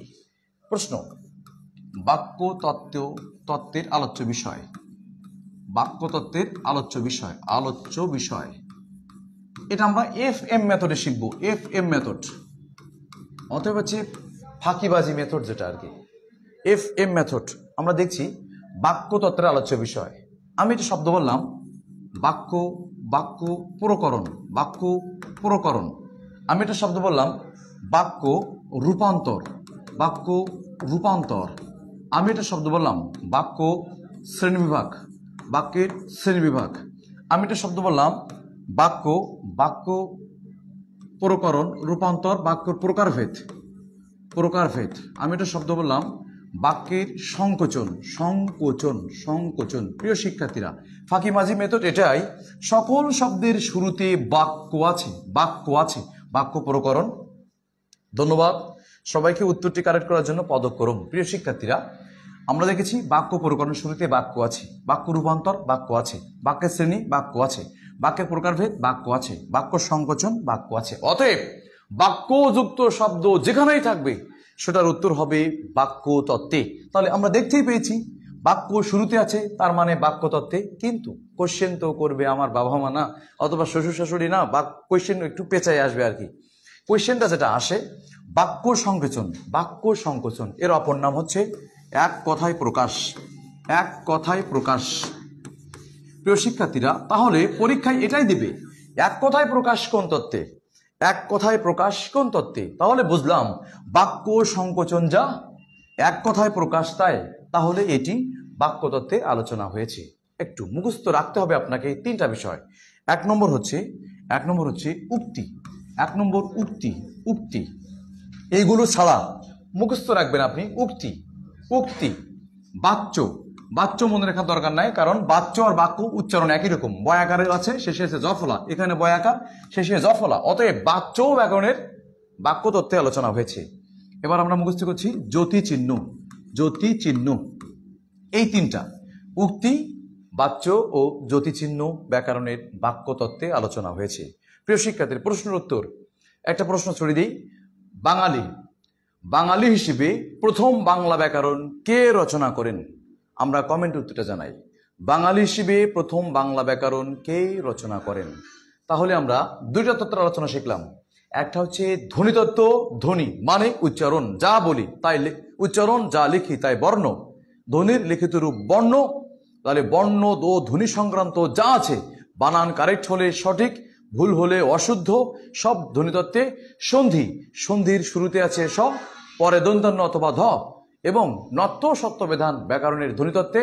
এবং বাক্যতত্ত্বের আলোচ্য বিষয় বাক্যযুক্ত সমস্ত শব্দই তো থাকছেই, এক্সট্রা মুখস্থ করবেন এক কথায় প্রকাশ ও উক্তি, বাচ্য ও জ্যোতিচিহ্ন ব্যাকরণের বাক্যতত্ত্বে আলোচনা হয়েছে। আমি প্রশ্ন ছড়িয়ে দিয়েছি, প্রথম বাঙালি হিসেবে বাংলা ব্যাকরণ কে রচনা করেছেন? এবার পরে প্রশ্ন, রাজা রামমোহন রায়। ধন্যবাদ শর্মিলীকে। রাজা রামমোহন রায়। স্যার গান কই? গান হচ্ছে, গান ইজ রেডিং, গান is uploading, just is processing. শেষ করে দিচ্ছি, ক্লাস শেষ পর্যায়ে, একেবারে শেষ পর্যায়ে রাজা রামমোহন রায়। এবার হচ্ছে অর্থতত্ত্ব। অর্থতত্ত্ব, অর্থতত্ত্ব এইটা ইম্পর্টেন্ট, মনে রাখবেন। অর্থ নিয়ে যা আলোচনা হয়েছে সব অর্থতত্ত্ব। প্রশ্ন, আমি যদি বলি, শুধু চোখ মেলাবেন, এটা এফএম মেথডে। এফএম মেথড আমরা জানি, frequency modulation not, it is means ফাঁকিবাজি মেথড, মানে একবারে শর্টকাট টেকনিকে মনে রাখবেন আর কি। এটা সেটা হচ্ছে অর্থতত্ত্বের মধ্যে প্রথম হচ্ছে লক্ষ্যার্থ। লক্ষ্যার্থ, লক্ষ্যার্থ। প্রিয় শিক্ষার্থীরা, আমরা দেখতে পাচ্ছি শেষে অর্থ আছে। আমি যদি বলি বাচ্চার্থ, বাচ্চার্থ শেষে অর্থ আছে। আমি যদি বলি গৌণার্থ, গৌণার্থ শেষে অর্থ আছে। আমি যদি বলি মুখ্যার্থ, মুখ্যার্থ শেষে অর্থ আছে। তাহলে এই প্রশ্নগুলোর উত্তর মুখস্থ দরকার নেই, সবগুলোর শেষে অর্থ আছে। এটা অর্থতত্ত্ব। তবে হ্যাঁ, কোশ্চেন ঘুরে ফিরে কথা একটাই, নিশ্চিত আমার আত্মীয় স্বজন করবে না, একটু ঘুরিয়ে করবে। মুখস্থ রাখার বিষয় হচ্ছে, আমি যদি বলি বিপরীতার্থ, বিপরীতার্থ এখানেও অর্থ আছে, এখানেও অর্থ আছে। আমি যদি বলি সমার্থ, এখানেও অর্থ আছে। তাহলে সকল শব্দের শেষে অর্থ আছে, ব্যতিক্রম একটু মনে রাখবেন ভাই। যেটা বিপরীতার্থ, যেটা বিপরীতার্থ তার নাম হচ্ছে বিপরীত শব্দ। বিপরীতার্থ যা, বিপরীত শব্দ তাই। বিপরীত অর্থ যা। এবার আপনি বলবেন, যারা একটু বেশি আর কি বুঝি, একটা গান হবে নাকি? অবশ্যই গান হবে। মহাপরিচালক স্যার গানটা বলবে অবশ্যই, যদি আসে আর কি।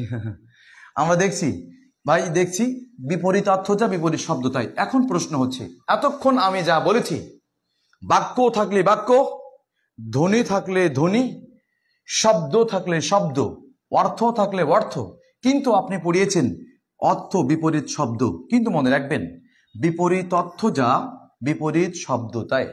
আবার সমার্থ যা, সমার্থক শব্দ তাই।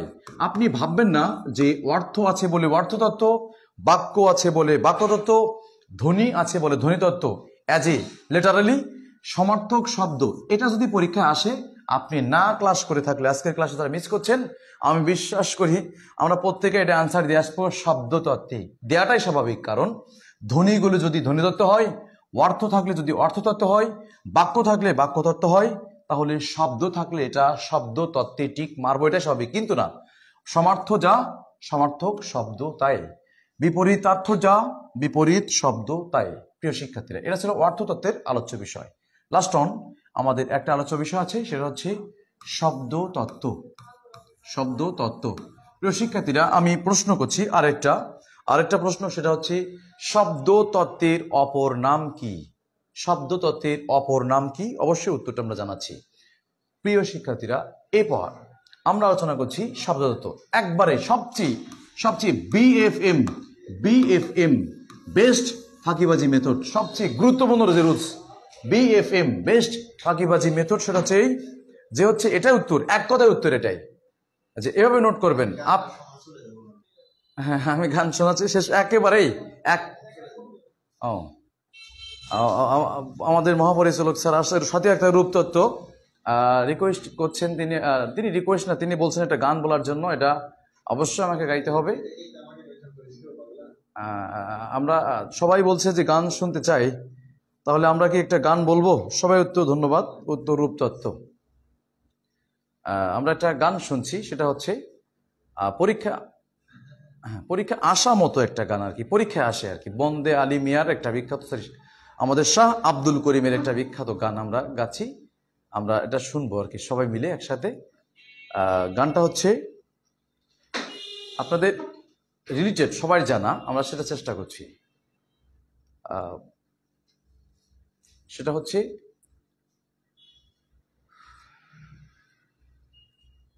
আমার বন্ধু চিকন কালিয়া দেখো আসিয়া, আমার বন্ধু চিকন কালিয়া দেখো আসিয়া, আমি কেমন আছি পরের ঘরে তোমার পাশরিয়া, কেমন আছি, আমি কেমন আছি পরের ঘরে তোমারে পাশরিয়া, দেখো আসিয়া আমার বন্ধু চিকন কালিয়া, দেখো আসিয়া।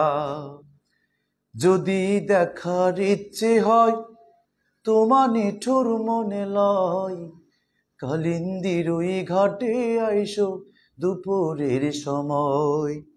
যদি দেখার ইচ্ছে হয় তোমার নিঠুর মনে লয়, কালিন্দির ওই ঘাটে আইসো দুপুরের সময়। আমি জল ভরিবার সল করিয়া দেখব নয়ন ভরিয়া, জল ভরিবার, আমি জল ভরিবার সল করিয়া দেখব নয়ন ভরিয়া, দেখো আসিয়া আমার বন্ধু চিকন কালিয়া, দেখো আসিয়া আমার বন্ধু চিকন কালিয়া, দেখো আসিয়া।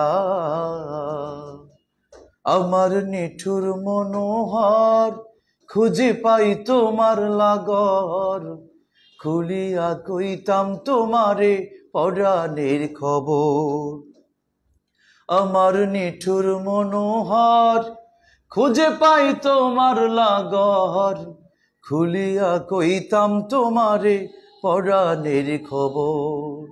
আমি প্রেম ফাঁসি লইয়া গলে যাই গো যদি মরিয়া, প্রেম ফাঁসি, আমি প্রেম ফাঁসি লইয়া গলে যাই গো যদি মরিয়া, দেখো আসিয়া আমার বন্ধু চিকন কালিয়া, দেখো আসিয়া আমার বন্ধু চিকন কালিয়া, দেখো আসিয়া। ধন্যবাদ। গানটা কেমন হয়েছে একটু বলবো আমরা। অস্থির, অবশ্যই স্থির হওয়া উচিত গানটা, অস্থির নয় স্থির। গান শুনে স্থির হইতে হবে। প্রিয় শিক্ষার্থীরা, আমরা আলোচনা করছি শব্দতত্ত্বে। শব্দতত্ত্বে শব্দতত্ত্ব হচ্ছে এরকম, মনে রাখবেন বেস্ট ফাঁকিবাজি মেথড যেটা বলেছিলাম, মানে এভাবেই লিখবেন নোটটা যে ভাই আপনি যা পড়িয়েছেন এর মধ্যে ধ্বনি আমাদের মুখস্থ আছে, আমরা যা পড়েছি বাক্য আমাদের মুখস্থ আছে, এর মধ্যে আপনি যা পড়িয়েছেন অর্থ আমাদের মুখস্থ আছে। অতএব এক কথায় উত্তর, ধ্বনি, বাক্য ও অর্থ এই তিনটা আলোচ্য বিষয়ের বাদে যা থাকবে সেটা হচ্ছে শব্দতত্ত্ব। আমি কি একবারও সমাস বলেছি? তাহলে এটা ধ্বনিতত্ত্বে। আমি একবারও এমদাদুল ভাই আমাকে চিনতে পেরেছেন? হ্যাঁ এমদাদুল, তোমাকে চিনতে পেরেছি। তুমি এককালের নেতা ছিলে আর কি, ক্লাসে ডিস্টার্ব করতে প্রচন্ড পরিমাণ, এখন ভালো হয়েছে আর কি। সমাস আমি যদি বলি কাল ব্যাকরণের কোন তত্ত্বে, আমি একবারও বলি নাই কাল। কাল হচ্ছে বাক্য শব্দতত্ত্বে। আমি বলেছি উপসর্গ, আমি বলেছি দ্বিরুক্ত শব্দ, আমি বলছি লিঙ্গ, আমি বলেছি শব্দ, এগুলো সব ব্যাকরণের ধ্বনিতত্ত্বে আলোচনা হয়েছে। এই তিনটা তত্ত্বের বাইরে যা আছে সব শব্দতত্ত্বের আলোচ্য বিষয়। আমি যা আলোচনা করেছি এই তিনটার বাইরে যা আছে সব শব্দতত্ত্বের আলোচ্য বিষয়। কনফিউজ, যে প্রিয় শিক্ষার্থীরা লিখবেন রেড কালার দিয়ে লিখবেন, কনফিউজ, রেড কালার কনফিউজ। আমিও একবার লিখি রেড কালার দিয়ে, কনফিউজ, সবাই লিখবো কনফিউজ। এই কোয়েশ্চেনটা আমাদের ভুল হয় ম্যাক্সিমাম স্টুডেন্টের। সবাই লিখবো কনফিউজ, রেড কালার দিয়ে লিখবেন, রেড কালার। সেটা হচ্ছে কারক। এই প্রশ্নের উত্তরটা আপনারা বিভিন্ন বইয়ে বিভিন্ন অ্যান্সার পেয়েছেন। দোষ দেন বইয়ের, দোষ দেন রাইটারদের। আমরা আজকে একেবারে ক্লিয়ার করছি। দেখেন আমি এর ভিতরে একটা সুন্দর দেখে নাম নিই, যার নামটা সুন্দর, নাম সুন্দর বলতে যার নামটা সুন্দর, শুধু নাম হচ্ছে সবচেয়ে বেশি আনসার করেছে এখন পর্যন্ত মনে হয় মিথির নামটাই নিই। হ্যাঁ, কিন্তু আমি একটু যোগ করি এখানে, নামটা মিথি শেষে একটু যোগ করি। হ্যাঁ, মিথিলা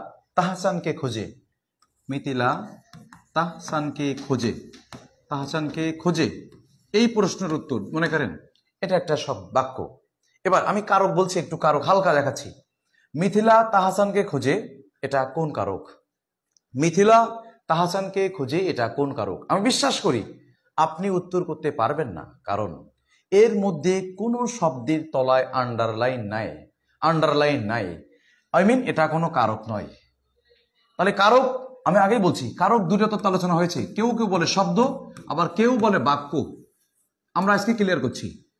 মিথিলা তাহসানকে খোঁজে এই বাক্যে কারক নয়, কারণ এটা বাক্য, এর তলায় আন্ডারলাইন নাই। কিন্তু যখন আমি বলবো মিথিলা, যখন আমি বলবো মিথিলা তাহসানকে খোঁজে, মিথিলা তাহসানকে খোঁজে, তাহলে মিথিলা একটা তলা দাগ হয়ে গেল, আন্ডারলাইন হয়ে গেল। এখন এটা কারক, এটা যে কারকই হোক না কেন একটা কারক, কারণ একটা বাক্যের তলায়, শব্দের তলায় আন্ডারলাইন করছি। কোয়েশ্চেন তোমাদের কাছে, আমি যখন মিথিলা কেটে দিব, আমি যখন মিথিলা কেটে দিব, তখন আপনি বলবেন যে এবার যখন দিয়েছি একটা কারক হলো। তাহলে গুরুত্বপূর্ণ কি, এখানে মিথিলা যা শব্দ, তাহলে বুঝছি কারক হতে হলে এটা আন্ডারলাইন দরকার, তখন এটা উত্তর শব্দতত্ত্বে। এবার এই তিনটা বাক্যই তো আমি দাগ দেই নাই, তিনটা শব্দেই দেই নাই। আমি দিয়েছি মিথিলার তলায় দাগ, মিথিলার তলায় দাগ, মিথিলার তলায় দাগ বলতে মিথিলার শব্দের তলায় দাগ। তো এই যে মিথিলা একটা শব্দ, তাহলে এইটা কোন কারক? কোয়েশ্চেন হচ্ছে এটা কোনো কারক না, এটা একটা শব্দ। কারক হইতে গেলে বাক্য দরকার। অতএব কথা হচ্ছে একটাই, কারক হতে হলে বাক্য দরকার, আর বাক্যের তলায় দেখলে শব্দ দরকার। অতএব মিথিলা শব্দ ও বাক্য দুটাই উত্তর। যদি অপশনে দুটাই থাকে উত্তর হবে বাক্য, আর একটা থাকলে উত্তর হবে শব্দ। প্রিয় শিক্ষার্থীরা, আজকের আমাদের আলোচনার বিষয় ছিল বাংলা ব্যাকরণ ও এর আলোচ্য বিষয়। বাংলা ব্যাকরণ ও এর আলোচ্য বিষয়। আমাদের প্রথম পর্বের আলোচনা শেষ হয়েছে, সাহিত্য পাঠ আমাদের নির্ধারিত টপিক শেষ। এবার আমরা একটা রোমান্টিক গল্পে যাচ্ছি। সবাই মিলে একটা রোমান্টিক গল্পে আমরা আলোচনা করছি আমাদের অনুপম এবং কল্যাণীকে নিয়ে, কারণ আমাদের অনুপমের শেষ নাই, কিন্তু কল্যাণের কেউই নাই। আমরা একটা আলোচনা করছি, সেটা হচ্ছে আজকে আলোচনা করছি আমরা অপরিচিতা। অপরিচিতা। একটু যদি আপনারা বলেন যে আর আলোচনা করব, আমাদের নির্ধারিত বিষয় শেষ। যদি আপনারা চান তাহলে আমরা এটা আলোচনা করব। একটু কমেন্টে জানাবেন যদি আপনারা চান। তাহলে অপরিচিতারা যতদিন আপনারা শুনেছেন, আজকে আমি একটু ভিন্নভাবে আলোচনা করব, যদি আপনারা চান। প্রিয় শিক্ষার্থীরা, আপনারা অবশ্যই উত্তর দেবেন। সে হচ্ছে যে পড়ার ক্লাসে আরো একটা গান চায়। ওরে সুন্দর, নাইস সং, ভেরি নাইস। আচ্ছা, অপরিচিতা গল্পটি আমি আলোচনা করবো যদি আপনারা বলেন আমি অপরিচিত আলোচনা করব, কারণ আমাদের বাংলা নম্বর লেকচার 1 আমি ফুল ক্লাস কমপ্লিট করেছি, ফুল ক্লাস। যদি আপনারা চান তাহলে আমি অপরিচিত গল্পটি আলোচনা করব, যেখান থেকে 1 মার্ক কমন থাকবে। যদি চান তাহলে আলোচনা করব। প্রিয় শিক্ষার্থীরা, আমি অপেক্ষা করছি আপনাদের কমেন্টের। যদি চান তাহলে আলোচনা করব, না হলে সবাই কল্যাণী হয়ে যাবেন। আমি মনে করছি সবাই ঘুমিয়ে গেছে নাকি। একটু পরে আমার ইন্নালিল্লাহর খবর না আসে। সবাই ঘুমিয়ে গেছে হয়তো নাকি। হ্যাঁ, আলোচনার উত্তর কি দেখছে? উত্তর কি দেখছে? আমরা কি আলোচনা করব অপরিচিতা?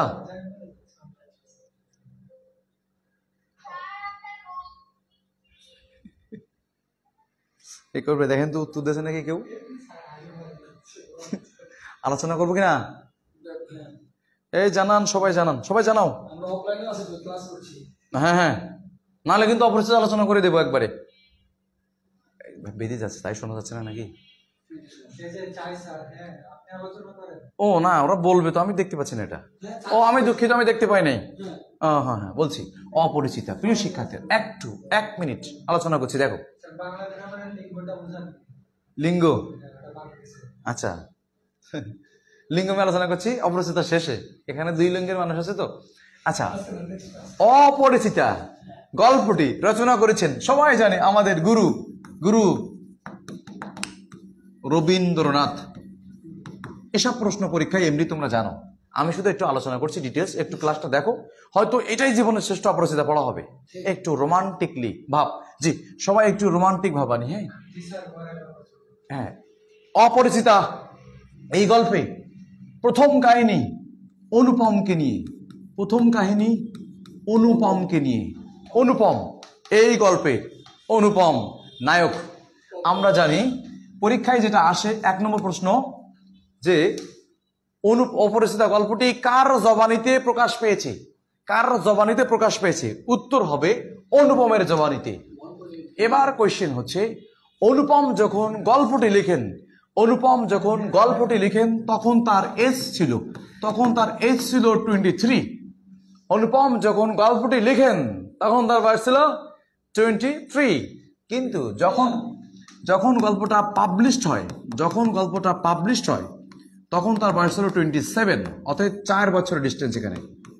তাহলে কোয়েশ্চেন, আজ আমার বয়স 27 মাত্র, আজ আমার বয়স 27 মাত্র। আমি, অনুপম বলেছেন, আমি অন্নপূর্ণার কোলে গজাননের ছোট ভাইটির মতো। এখানে অন্নপূর্ণা বলতে কি বোঝানো হয়েছে? ও নিজেকে একটু দুর্বল ভেবে ও নিজেকে বলেছেন ও একটা মাকাল ফল, মাকাল ফল। প্রিয় শিক্ষার্থী, তোমরা আমরা সবাই জানি মাকাল ফল সেই ফল যা দেখ বাইরে ফিটফাট ভিতরে সদরঘাট। সেই শুধু সদরঘাট নয়, ও নিজেকে এমন ভেবেছেন যে বাইরে হরতাল ডেকে ভিতরে রিক্সা চালায়, এমন। অনুপম হচ্ছে বোকা, ও নিজেকে তুলনা করেছেন মাকাল ফলের সাথে, আর তুলনা করেছেন শিমুল ফুলের সাথে, শিমুল ফুল। প্রিয় শিক্ষার্থীরা, তাহলে আমি আরেকবার বলছি, অপরিচিতা গল্পটি লেখার জবনিত প্রকাশ পেয়েছে অনুপমের। ও যখন গল্পটা লেখেন তখন তার বয়স 23, যখন প্রকাশ পায় তখন তার বয়স 27। ও তুলনা করেছেন মাকাল ফলের সাথে, আর ও তুলনা করেছেন শিমুল ফুলের সাথে। ও ছোটবেলায় অনুপম, আমরা জানি অনুপমের বাবা, অনুপমের বাবা ওকালতির ব্যবসা করতেন। কোয়েশ্চেন, ওকালতি কোন ভাষার শব্দ? ওকালতি কোন ভাষার শব্দ? মনে রাখবেন, ওকালতি আরবি ভাষার শব্দ। ওকালতি, ওকালতি আরবি ভাষার শব্দ। ওকালতি ভাষাটা এসেছে উকিল থেকে। কিভাবে উকিল আরবি ভাষার শব্দ? আল্লাহ বলেছেন ইন্নাল্লাহ ইন্নাল্লাহ ইহুব্বুল মুতাওয়াক্কিলিন, ইন্নাল্লাহ ইহুব্বুল মুতাওয়াক্কিলিন। আল্লাহ আল্লাহ সর্বোচ্চ, মানে আমরা নির্ভরশীল আমাদের আল্লাহর উপর, আল্লাহ তাকে ভালোবাসেন যে আল্লাহর উপর বিশ্বাস থাকে। তাহলে মূল শব্দ হচ্ছে উকিল, যেখান থেকে সে ওকালতি, ওকালতি আরবি ভাষা শব্দ। ওর বাবা ওকালতি করতেন। অতএব যার নেই কোনো গতি সে করে ওকালতি সিস্টেম। এরপরে বাবা চলে গেল, বাবা খোঁজখবর বেশি নিতে পারেনি। তারপরে সে ওর মা একটু লোভী টাইপের মেয়ে ছিল, মানে মেয়ে ছিল। ওর মা ওর ভাগ্য দেবতার প্রধান এজেন্ট নয়, অনুপমের মামা ছিলেন ওর ভাগ্য দেবতার প্রধান এজেন্ট। অনুপমের মামা ছিলেন কেমন লোক? অনুপমের মামা এমন ছিলেন যে অনুপম মামা ধনী মানুষকে পছন্দ করতেন না, অনুপমের মামা ধনীদের পছন্দ করতেন না। কিন্তু কারণ ধনী ও ডিসলাইক করতো, কারণ কি? ধনী টাকা দিতে পারবে ঠিক, কিন্তু মামা চায় যে তার কাছে সবসময় সে মাথা নত করুক। কিন্তু এই অনুযায়ী চাইতেন মামা, কিন্তু ধনী পরিবার চাইতেন না, আবার অতিরিক্ত গরিবও চাইতেন না। কারণ গরিব চাইলে যেটা টাকা দিতে পারবে না, চাইতেন কি? একটা মধ্যবিত্ত পরিবারের মানুষ, মধ্যবিত্ত। তাহলে মামার স্বভাবটা কেমন? ধনী পছন্দ করতেন না, কেন? টাকা দেবে কিন্তু সম্মান করবে না। পছন্দ করতেন না গরিব, কেন? গরিব টাকা দিতে পারবে না, সম্মান দেবে। চাইতেন টাকা, তাই দরকার মধ্যবিত্ত, টাকাও দেবে সম্মানও করবে। কিন্তু অনুপমের মামার সাথে তার বয়সের ডিস্টেন্স হচ্ছে 6 বছর। অনুপমের মামা আর অনুপমের বয়সের ডিস্টেন্স 6 বছর। প্রশ্ন, অনুপমের মামার বয়সে ছিল 6 বছর, ওর মামা। একটা শব্দের মধ্যে পাবো আমরা কসুর, কসুর। এই কসুর ফার্সি শব্দ, কসুর ফার্সি শব্দ। কসুর শব্দের অর্থ ভুল ত্রুটি, মানে ও লোকটা টাকা নিতে কসুর করিবেন না, টাকা নেবেন প্রচুর পরিমাণ। হঠাৎ একদিন এরকম ভাবে থাকতে বাড়ির লোক সব বসে আছে, হঠাৎ সেখানে হাজির হচ্ছে হরিশ।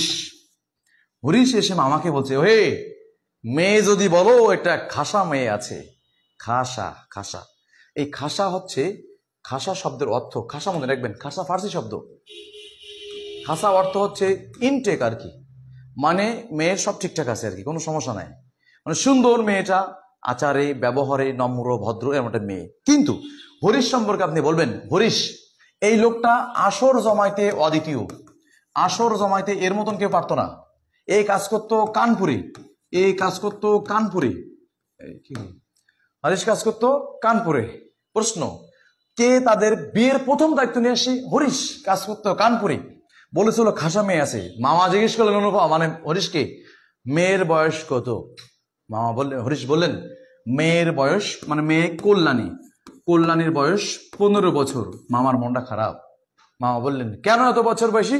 কারণ তৎকালীন সময় 100 বছর আগে ভারতবর্ষে বিয়ে দেওয়ার নিয়ম ছিল 8-9 বছরের মধ্যে, সেখানে বয়স হচ্ছে 15।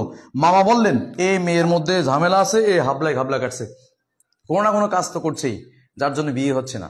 তখন মামা ওর বাবা অনুপমের মানে কল্যাণীর বাবা, কল্যাণীর বাবা বাবা শম্ভুনাথ সেন, মনে রাখবো কল্যাণীর বাবার নাম শম্ভুনাথ সেন।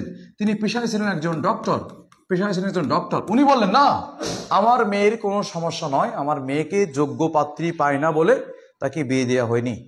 পরবর্তীতে একদিন হঠাৎ করে বিনোদা পিস্তুত ভাই, অনুপমের পিস্তুত ভাই বিনোদাকে পাঠানো হলো। বিনোদা এমন একটা লোক ছিল যিনি বলতেন যেখানে আমরা বলতাম দৌড়াবে, বিনোদা সেখানে বলতে চলবে। আমরা যেখানে বলতাম মানানসই, বিনোদা সেখানে বলবে চলনসই। বিনোদা গিয়ে দেখে, মেয়ে দেখে বিনোদার মাথা খারাপ। অনুপমকে এসে বলছে, অনুপম ও হে মন্দ নয় হে, খাঁটি সোনা বটে। এমন মেয়ে তুমি পেয়েছো জীবনে, খাঁটি সোনা। এইবার শুরু চিন্তা। যেই বিনোদা এটা এসে বলেছেন, সেই অনুপম একটু মনে মনে ভাবলেন যে জীবনে এবার কোনো কিছুর একটি আশীর্বাদ ঘটতে যাচ্ছে।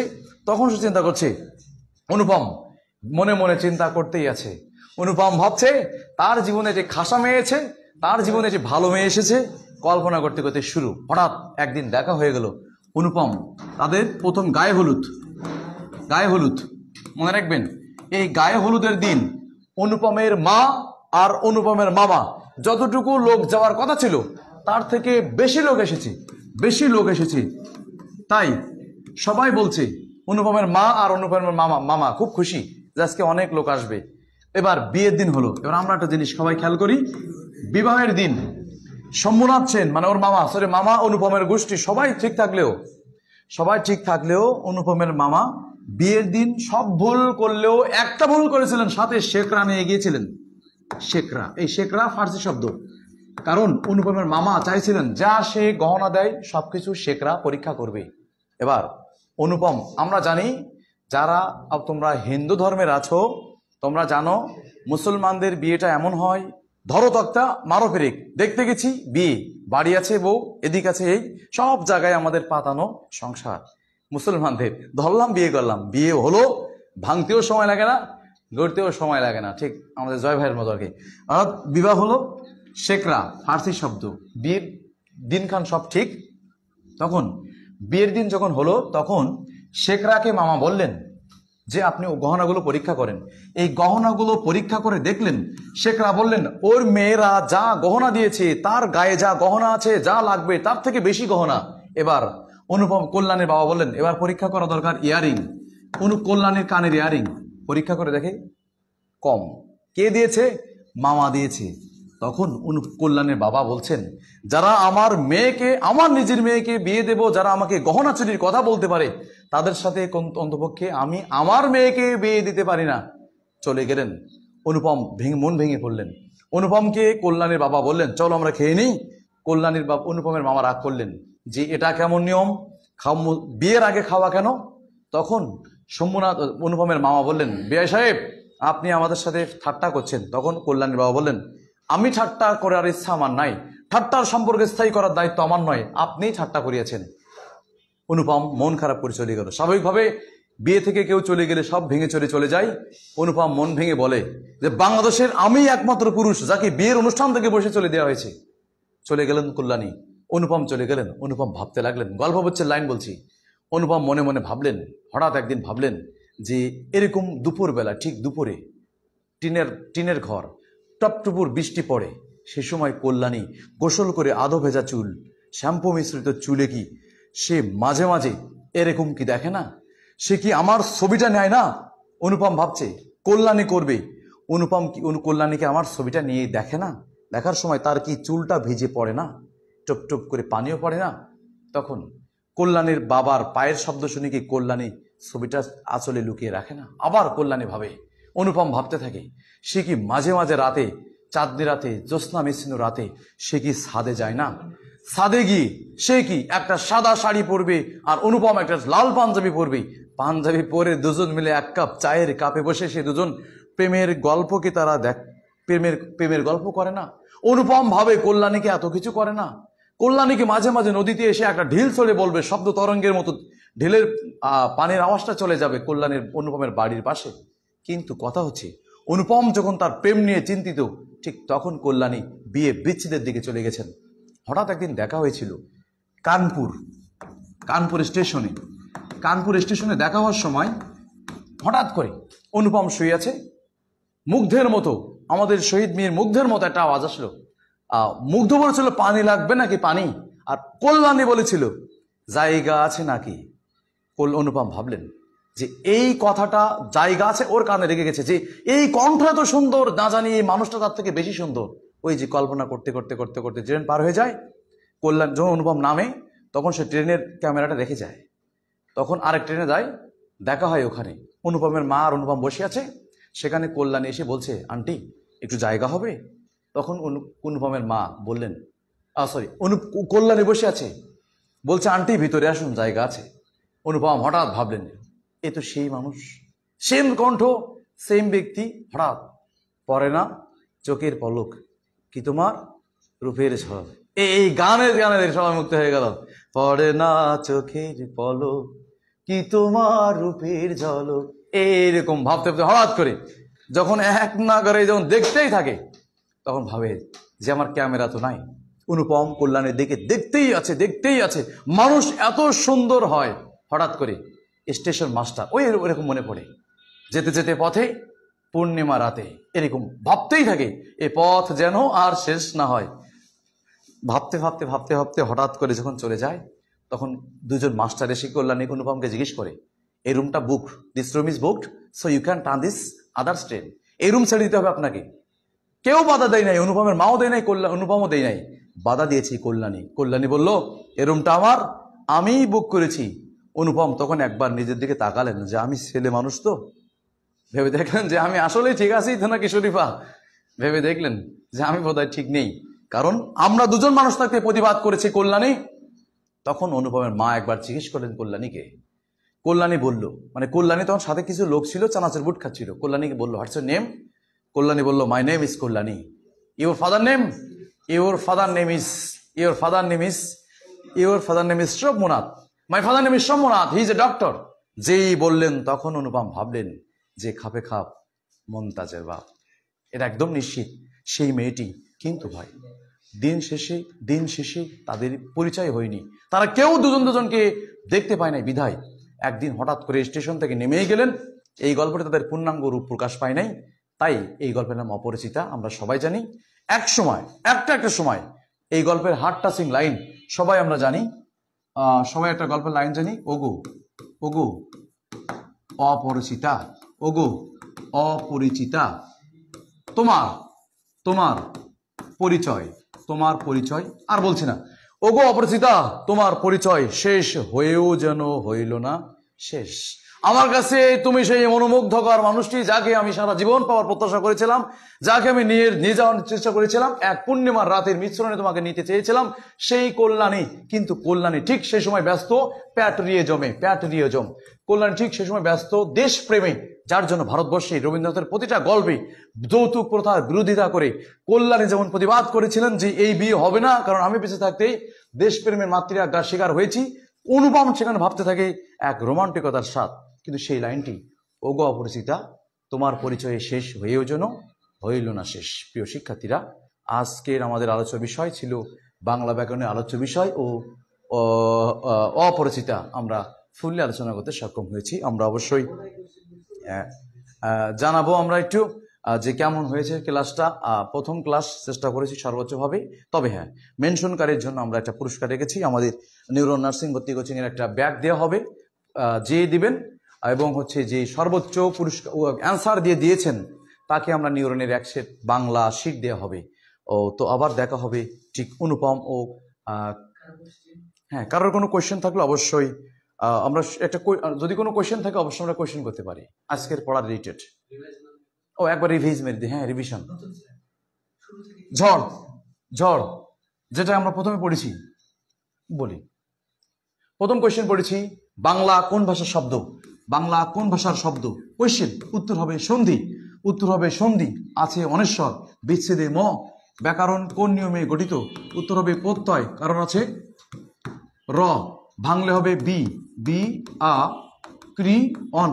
ব্যাকরণ, ব্যাকরণ শব্দের অর্থ বিশেষ বিশ্লেষণ, বিশেষ বিশ্লেষণ।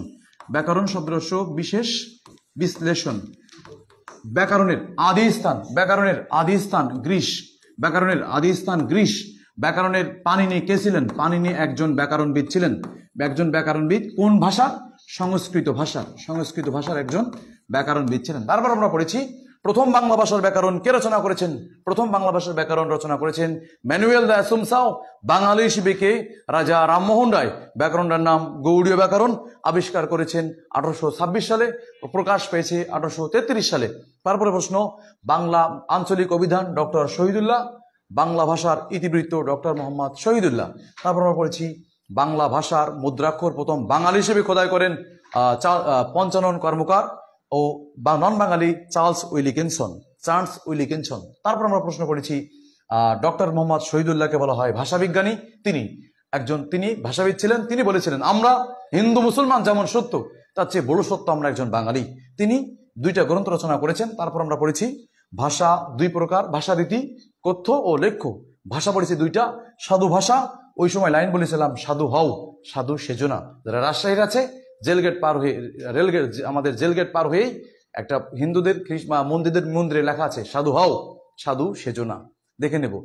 সাধু ভাষা আবিষ্কার করেছেন রাজা রামমোহন রায়, কিন্তু গল্প লিখেছেন ঈশ্বরচন্দ্র বিদ্যাসাগর। ঈশ্বরচন্দ্র বিদ্যাসাগর তার বাবার দেয়া নাম বন্দ্যোপাধ্যায়, স্বাক্ষর করতেন শয়েশ শর্মা নামে। বিদ্যাসাগর উপাধি দিয়েছিলেন সংস্কৃত কলেজ 1833 সালে। এবং চলিত ভাষা আবিষ্কার করেছেন প্রমোদ চৌধুরী, ছদ্মনাম বীরবল। গ্রন্থের নাম সবুজপত্র পত্রিকা। ওই পত্রিকায় তোমার একটা গল্প প্রকাশ পায় অপরিচিতা, যেটা আমরা পড়িয়েছি। সবুজপত্র 1914 সালে আবিষ্কার হয়। এই 1914 সালে প্রথম বিশ্বযুদ্ধ অনুষ্ঠিত হয়, যেটার পক্ষ নিয়েছিলেন মিত্রপক্ষ ও অক্ষশক্তি, যেটা জয়লাভ করেছিলেন আমরা জানি সবাই মিত্রশক্তি। এবং আমরা জেনেছি তারপরে আমরা পড়েছি বাংলা ভাষাভাষীর স্থান, বাংলা ভাষার 7ম, জনসংখ্যায় 5ম। পৃথিবীতে ভাষা আছে প্রায় 3500-এর বেশি। বাংলা ভাষায় কথা বলে প্রায় 30 কোটি লোক পৃথিবীতে। যে দেশের দ্বিতীয় রাষ্ট্রভাষা বাংলা, সিয়েরা লিওন। যে দেশের দ্বিতীয় রাষ্ট্রভাষা বাংলা, সিয়েরা লিওন। তারপর আমরা আলোচনা করেছি বাংলা ব্যাকরণের মূল আলোচ্য বিষয় বলে 4, মূল না বললে 6। 1 নম্বর ধ্বনি, 2 নম্বর শব্দ, 3 বাক্য, 4 অর্থ। শব্দতত্ত্বের অপর নাম রূপতত্ত্ব, বাক্যতত্ত্বের অপর নাম পদক্রম, ইংরেজি নাম syntax. Syntax is a dash building. উত্তর তোমরা লিখেছিলা সেন্টেন্স বিল্ডিং। 5 নম্বর ছন্দ ও অলঙ্কার। 6 নম্বর লেক্সিকোগ্রাফি তথা অভিধান তত্ত্ব। অভিধান তত্ত্বের ইংরেজি লেক্সিকোগ্রাফি।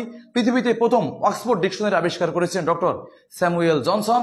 তারপর আমরা আলোচনা করেছি ধ্বনিতত্ত্বের আলোচ্য বিষয় ধ্বনি। আমরা যা বলি ধ্বনি, যা বলি উচ্চারণ, যা লিখি তাই বর্ণ। অতএব ধ্বনি ও বর্ণ সংক্রান্ত যা আছে, এখন আসতে বলার সময় নেই, এখন রিভিশন, এখন জোরে হোক। হ্যাঁ, আমরা আলোচনা করেছি ধ্বনিতত্ত্বের আলোচ্য বিষয়। ধ্বনি হলো উচ্চারণ, লিখিত রূপ বর্ণ ও ধ্বনি শব্দ সংক্রান্ত যা আছে সব ধ্বনিতত্ত্বে। সন্ধি ও নত্যবিধান, বাক্য নিয়ে যা আছে তাই বাক্যতত্ত্বে। এক্সট্রা মুখস্থ করেছি উক্তি, বাচ্য ও জ্যোতিচিহ্ন। এবং অর্থতত্ত্বে আলোচনা করেছি সমস্ত অর্থযুক্ত শব্দ, ব্যতিক্রম বিপরীত শব্দ ও সমার্থক শব্দ। আর আমরা শব্দতত্ত্বে পড়েছি।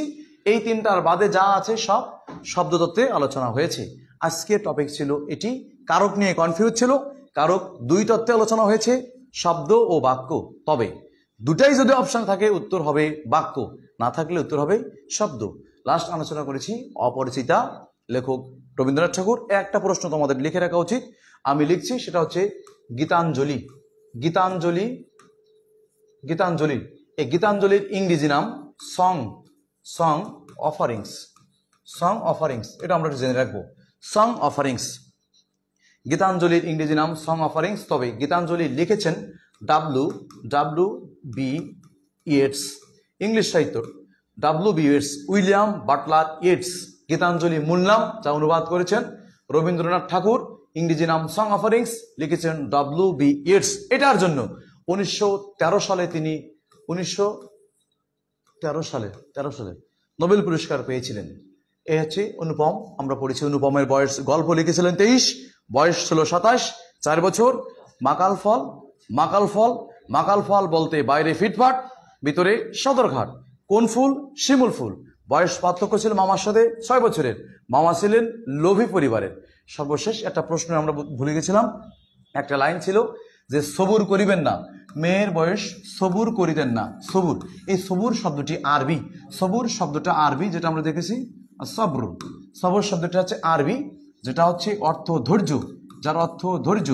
আমরা দেখেছি আল্লাহ বলেন, আল্লাহ বলেছেন ইন্নাল্লাহ মাআস সাবিরিন, নিশ্চয় আল্লাহ ধৈর্যশীলদের সাথে আছেন, নিশ্চয় আল্লাহ ধৈর্যশীলদের সাথে আছেন।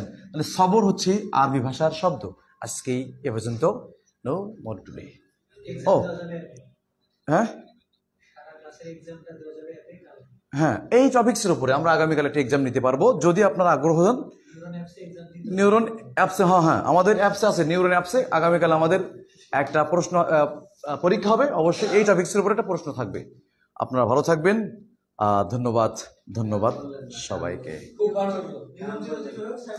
নিউরন চিরজীবী হোক, আমরা সবাই বেঁচে থাকি আর কি, এই তো।